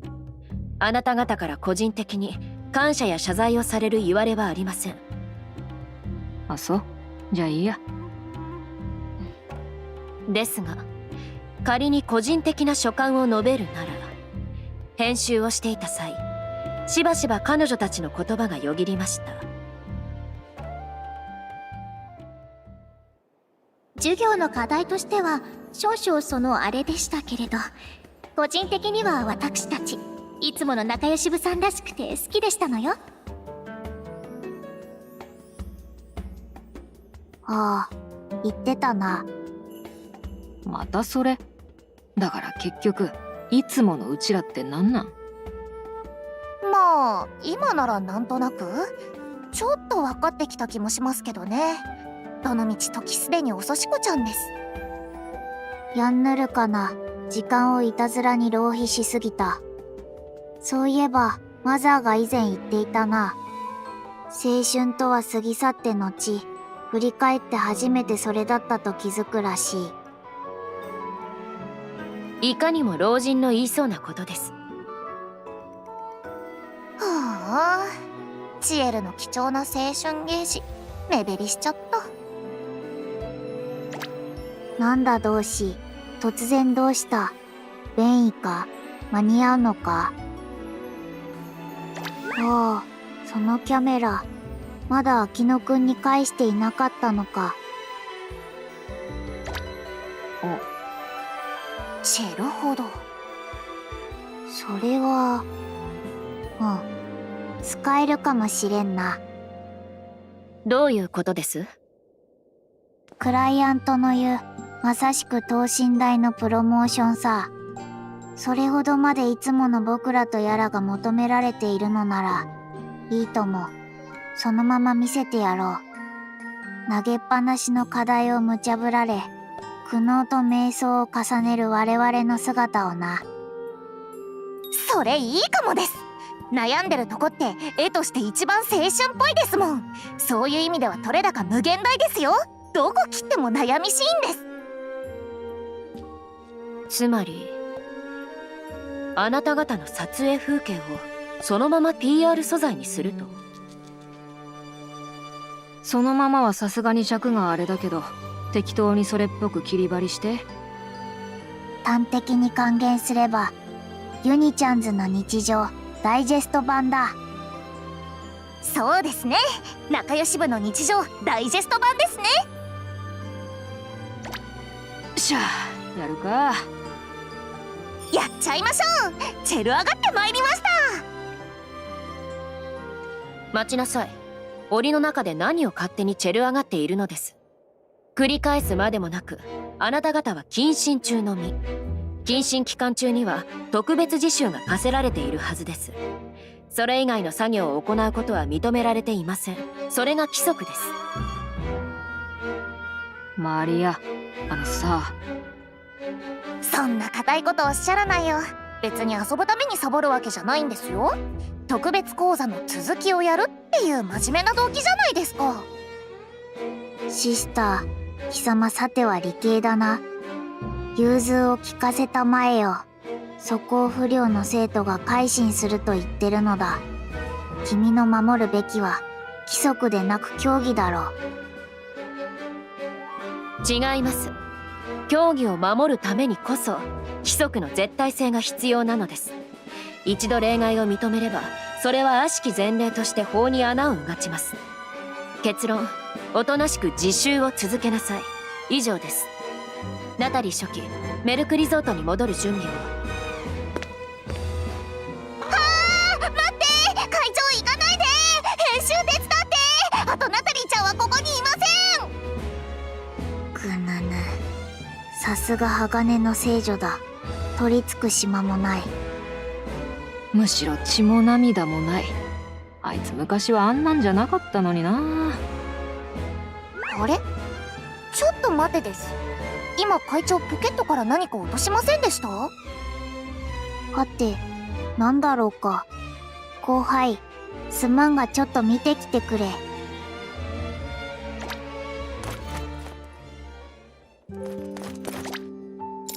ほう、鍵か。何の鍵だこれ。もしかこの檻の鍵だったりして。あれ、本当に開いちゃった。あ？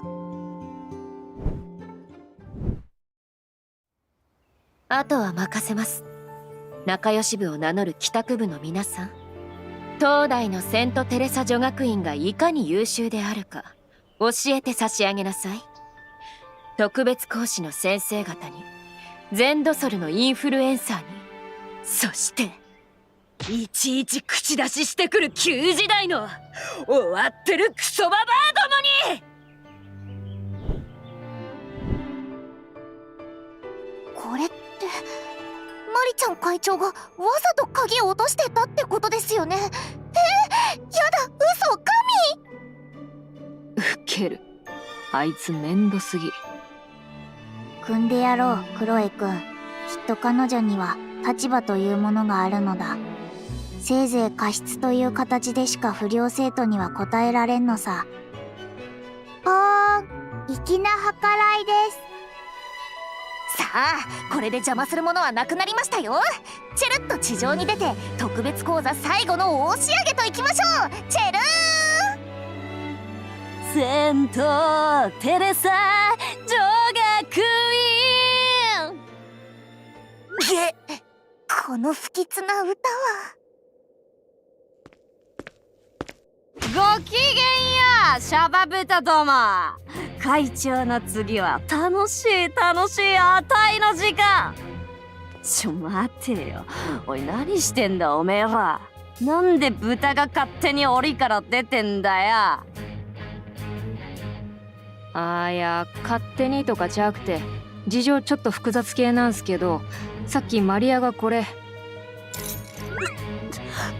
てめえ、その鍵、そいつは会長のもんじゃねえか。はい、そうなんですけど、しかし会長さんが先ほどそれをポトリと落としていかれまして。おかしいだろ。人が落としたもんなんでおめえらが切ってんだよ。当然ずらして猫ババタ、手癖がシャバすぎんな。そうではない、シスタートミエ。まず話を聞け。いや、話せば彼女の立場が台無しだが。まあ婉曲的に還元すれば、生徒会長殿の粋な計らいだ。パチこいてんじゃねえぞんどは。親のずる休みすらチン殺した規律絶対鋼の聖女が、おめえら風情にシャバい茶番かますわけねえだろうが。ダメです。あの人全くもって聞く耳なしこちゃんです。はあ？てめえが誰だよ、ルーセント。聖女の園の戦争に汚れた玉ぶら下げてる異分子がシャシャってくんねえ、こら。そのしょぼくれた不条神ちげんぞ、すっこんでろちびや。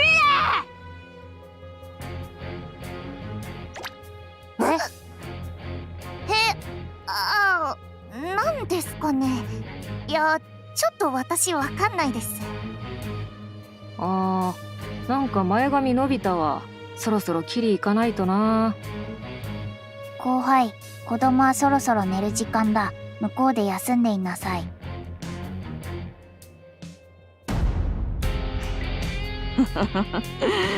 いいぜ、上等だ。とっとと表出ろや、豚ども。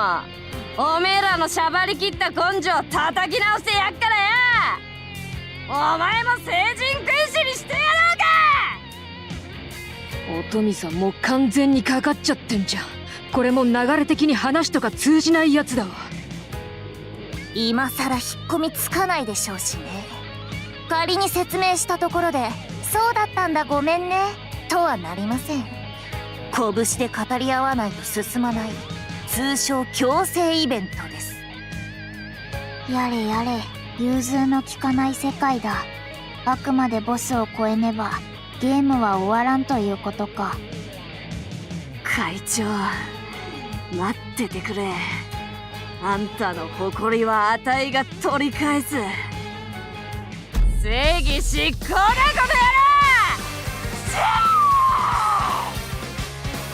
の野郎。やむをえん。応戦するぞ諸君。立ちふさがる障害を排除して我々は楽園へ戻る。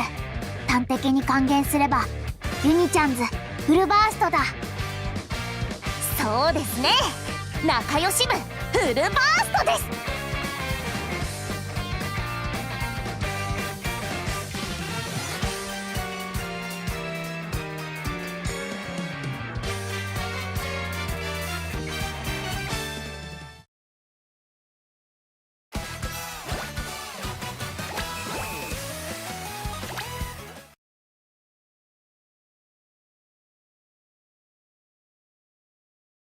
皆さんには同世代に届く等身大のプロモーションを企画していただきます。は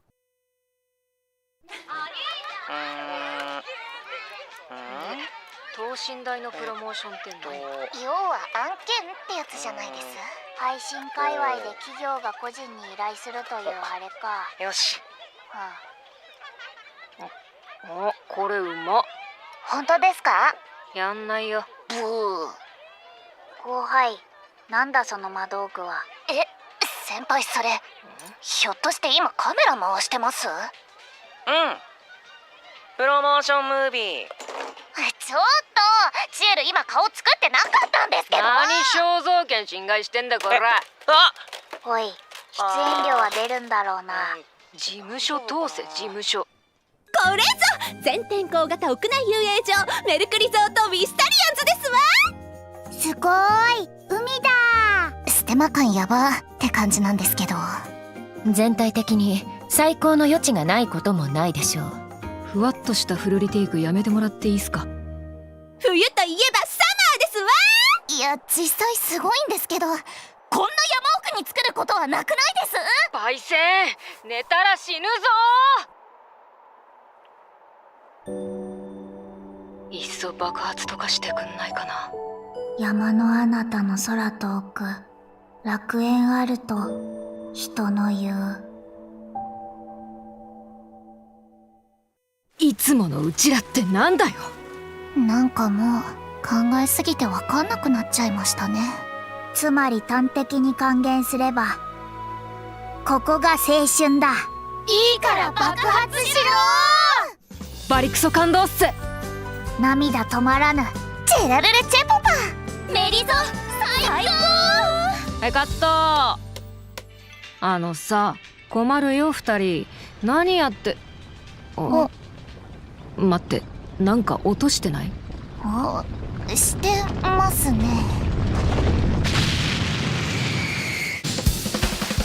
チェルーン。違うの。チェルーン。これうまっ。メルクリゾートの新名所エクスプロージョンエリア、ただいま爆速建造中。冬といえば、冬といえば、冬といえば、冬といえばボンバー。メルクリゾートウィスタリアンズメルーン。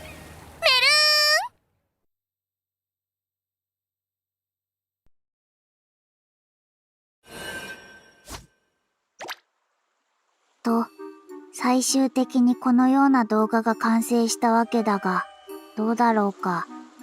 今回のファイナルエディション制作にあたっては、諸君に頂戴した声を参考にさせてもらった。そう、テーマはズバリ、いつものユニちゃんズだ。そうですね。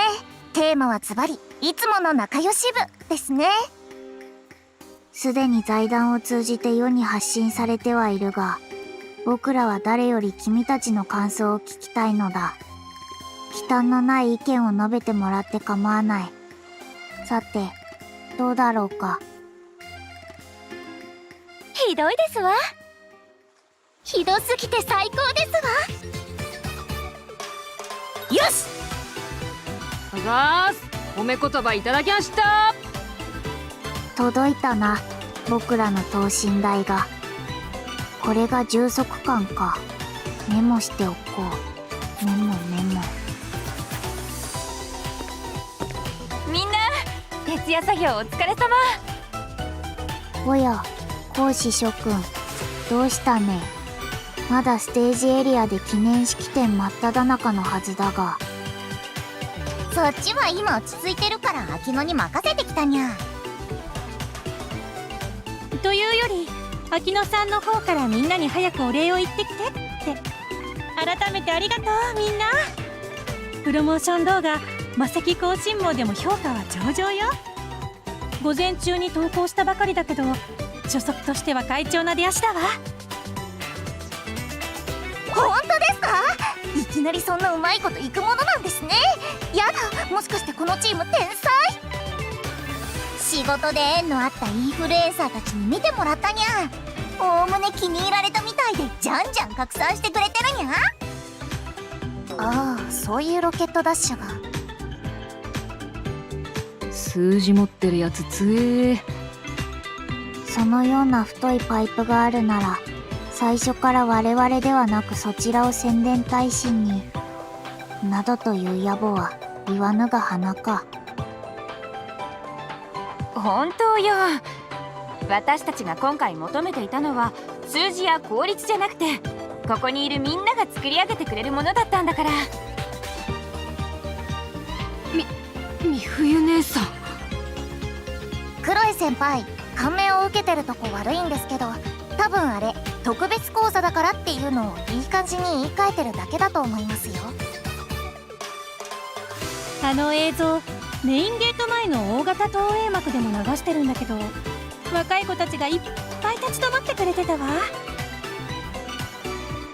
若い子って姉さんらだってうちらと年そこまで変わらんでしょ。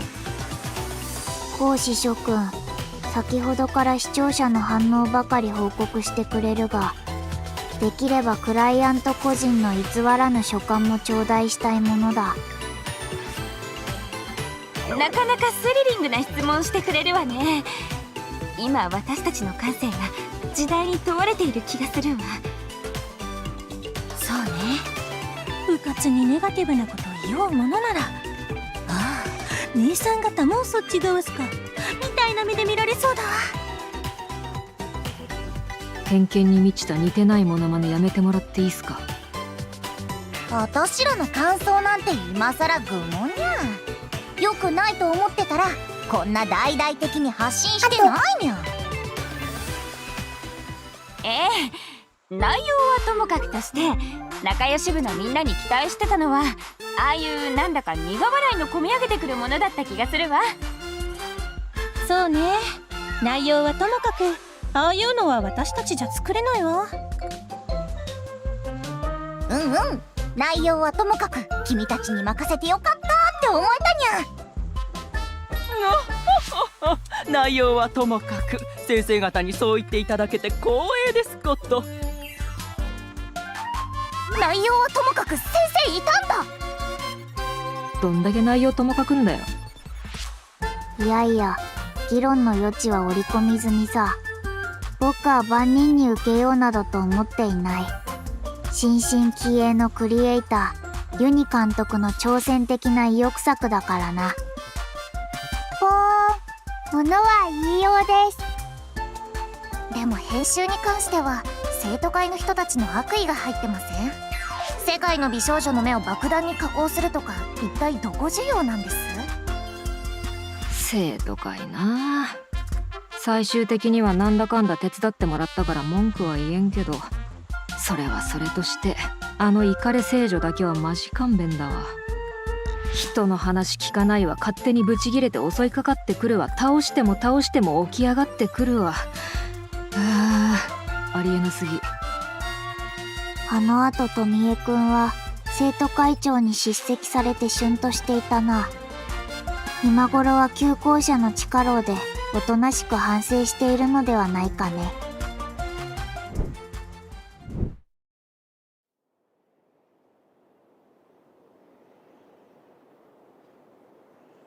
でもよ会長、あいつらあの鍵はあんたが故意に落としたって言うんだぜ。いくらなんでもそんなわけはねえよな。愚問ですわよ副会長。そのようなざれ言に耳を貸す必要はありませんわ。会長はいつもおっしゃっています。生徒会は規律の体現、絶対的に揺るがぬ存在でなくてはならないと。その頂点に立つお方がおしゃばい茶番など絶対にありえませんわ。ですよね会長。当然です。全く身に覚えのないことです。やっぱ不可視じゃねえか。あいつら悪魔の会長をデマで貶めやがってクソが。いえ、彼女たちに必ずしも悪意があったとは限りません。私がつい偶然うっかり思いもよらず落としてしまった鍵を大方粋な計らいなどと都合よく解釈したのでしょう。ですがそう思わせてしまったのは、つい偶然うっかり思いもよらず落としてしまった私の落ち度です。本件に関してだけはあの者たちを責めるのはやめましょう。会長、なんと慈悲深い。そしてご自身の過失は潔くお認めになるその気高い精神、まさに清らかにしてしとやかたれの競技そのものですわ。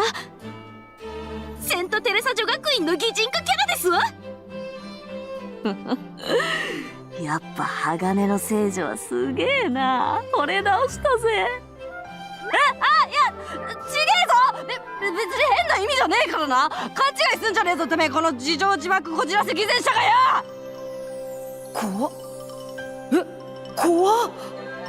富江先輩、根は悪い人じゃないんだけど、根以外はおおむね悪い人だから怖いんだよ。助けて、ナタリーちゃん。なんて風なこと考えてるんだろうな会長。面白いから目を合わせないようにしとこうっと。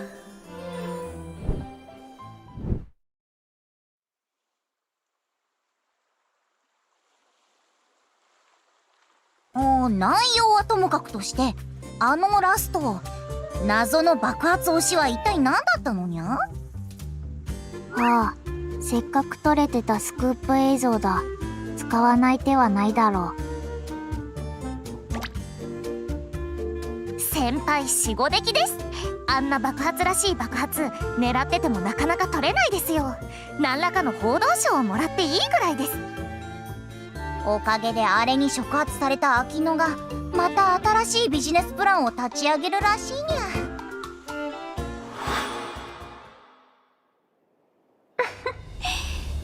ゃ。やってくれましたわね仲良し部の皆様。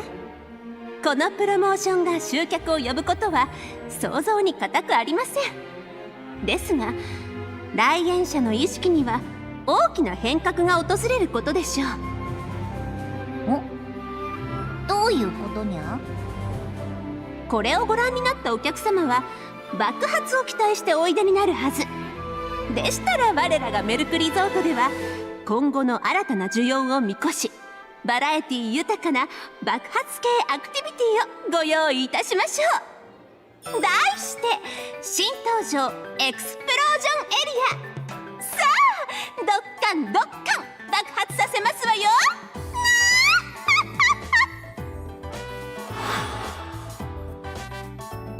バラエティ豊かな爆発系アクティビティ。すごく質問したそうな顔してるけど、私たちには聞かないでね。とにかく爆発するってこと以外はまだ情報共有できてないから。いや、まあ別にいいんですけど、なんすかバラエティ豊かな爆発って。聞かないでって言ってるのに。さすがの私たちだって今回ばかりはまた秋野さんが妙なこと言い出したわって思ってるわよ。とりあえずその前におまけと化した温泉エリアの方を何とかしてやってはどうかね。すみません。どうした通行人。もしかしてメリゾの PR 動画に出てた爆破系インフルエンサーの皆さんですか？ああ、半分は合ってる。へえ、すごい。あの動画顔刺されるほど影響力あったんだ。まあ見たばっかだろうし、現地っていう地形修正あるからでしょ。あ、チェルーンの人だ。チェルーンしてください。あ、殺し屋のような目をした人だ。殺し屋のような目ください。すごいわね、2人とも。早くも人気者じゃない。これはインプレッション爆増、千客万来の予感や。あ、知性の戦士だ。ねえねえ、知性の戦士だよ。知性いらない？いらないの？いらないんだ。さようか。それは失礼。とうとう私たちの推しが全国に見つかってしまいましたわね。なんだか遠い人になってしまったようで、どこか寂しみも覚えますわ。いや、案ずることはない。あんな地形修正ありきのフィーバーは今日限りのものだ。所詮は物珍しさだけの素人小娘。すぐに飽きられるさ。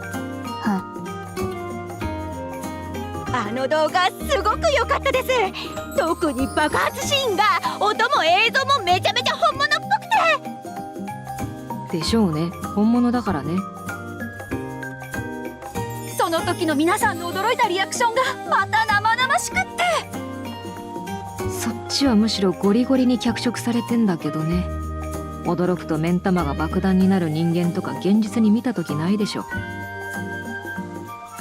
なんなら一部撮り直し撮り下ろしまでさせられてますからね。朝一でドラム叩けって言われた時はいよいよかと思いましたよ。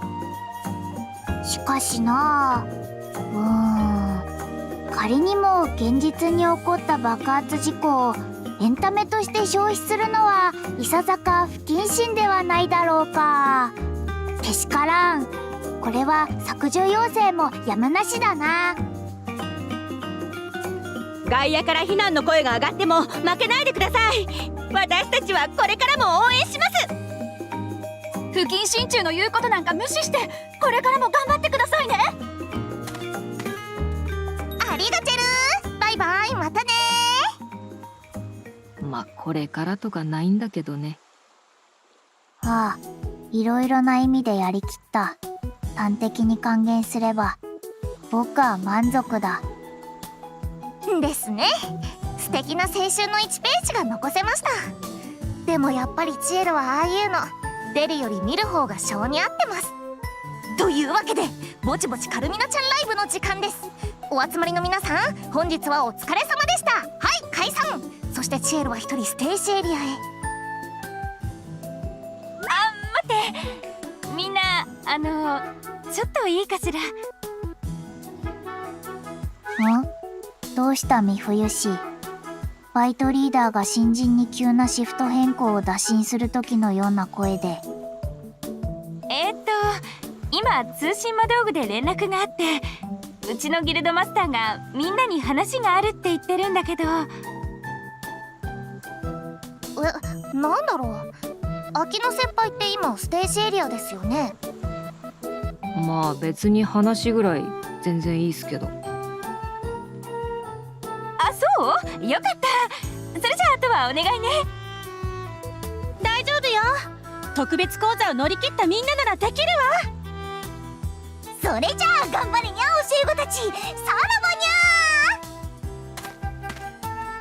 通信魔道具だけ置いて逃げるように去っていったな。何やら一抹の不安を覚えるが、まあよかろう。ああ、もしもし、秋野くんか。待たせたね。ギルドマスターのユニだよ。一体話とは何の。何？ステージゲストに欠員？メルクリゾートウィスタリアンズステージエリアへお越しの皆様にお知らせ申し上げます。本日予定しておりましたカニ座系アイドル6月のカルキノスによるミニライブ青いハサミで断ち切ってはキャストのスキャンダル事情により公演を見送らせていただきます。せっかくギリギリの中仕事サボってきたのに。次の公演カルミナスペシャルライブまでのお時間は当施設のアンバサダーがノープランのぶっつけ本番でおつなぎいたします。皆様どうぞ温かい目とおおらかな心でお迎えください。さあそれでは紹介いたしますわよ。爆破系インフルエンサーとして話題沸騰予定のこの方々、セントテレサ女学院仲良し部の皆様ですわ。ユニだ。クロエ。チエルンです。3人合わせて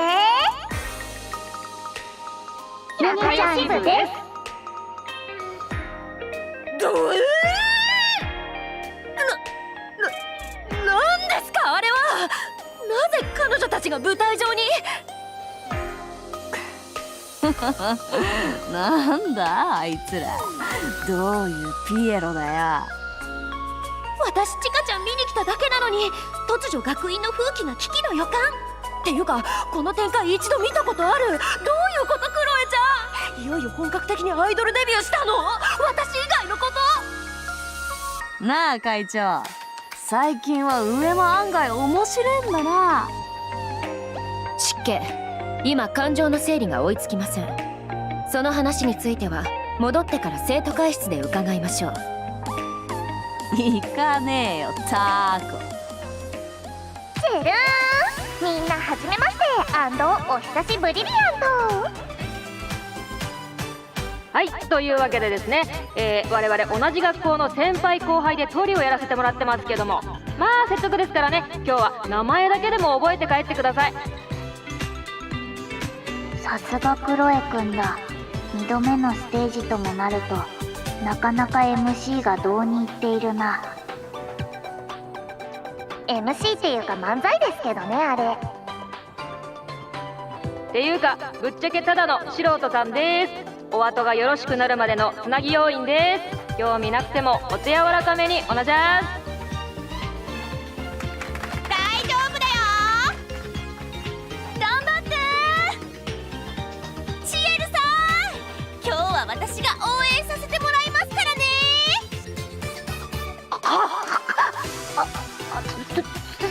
つむぎちゃん、頑張るね。表情筋岩かよ。だから年下相手にキャパンなっての。でもわかる。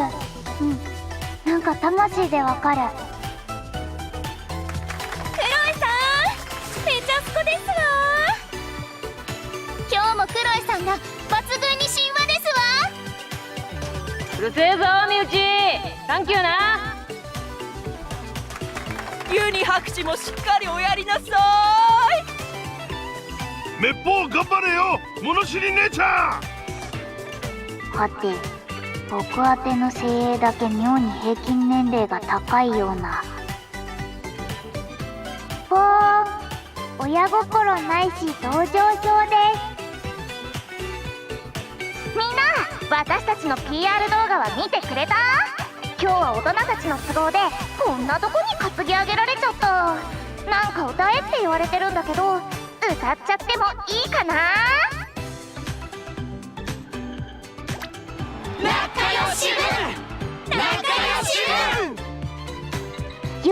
ゃんズ、あ、それユニちゃんズ。よし、お前らの気持ちはよーくわかった。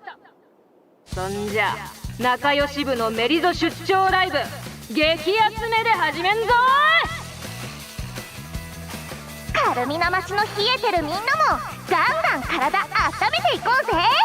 なぜならここは常夏の楽園メルクリトート・ウィスタリアンズ。もちろん合言葉は知ってるよね。いくよ冬といえば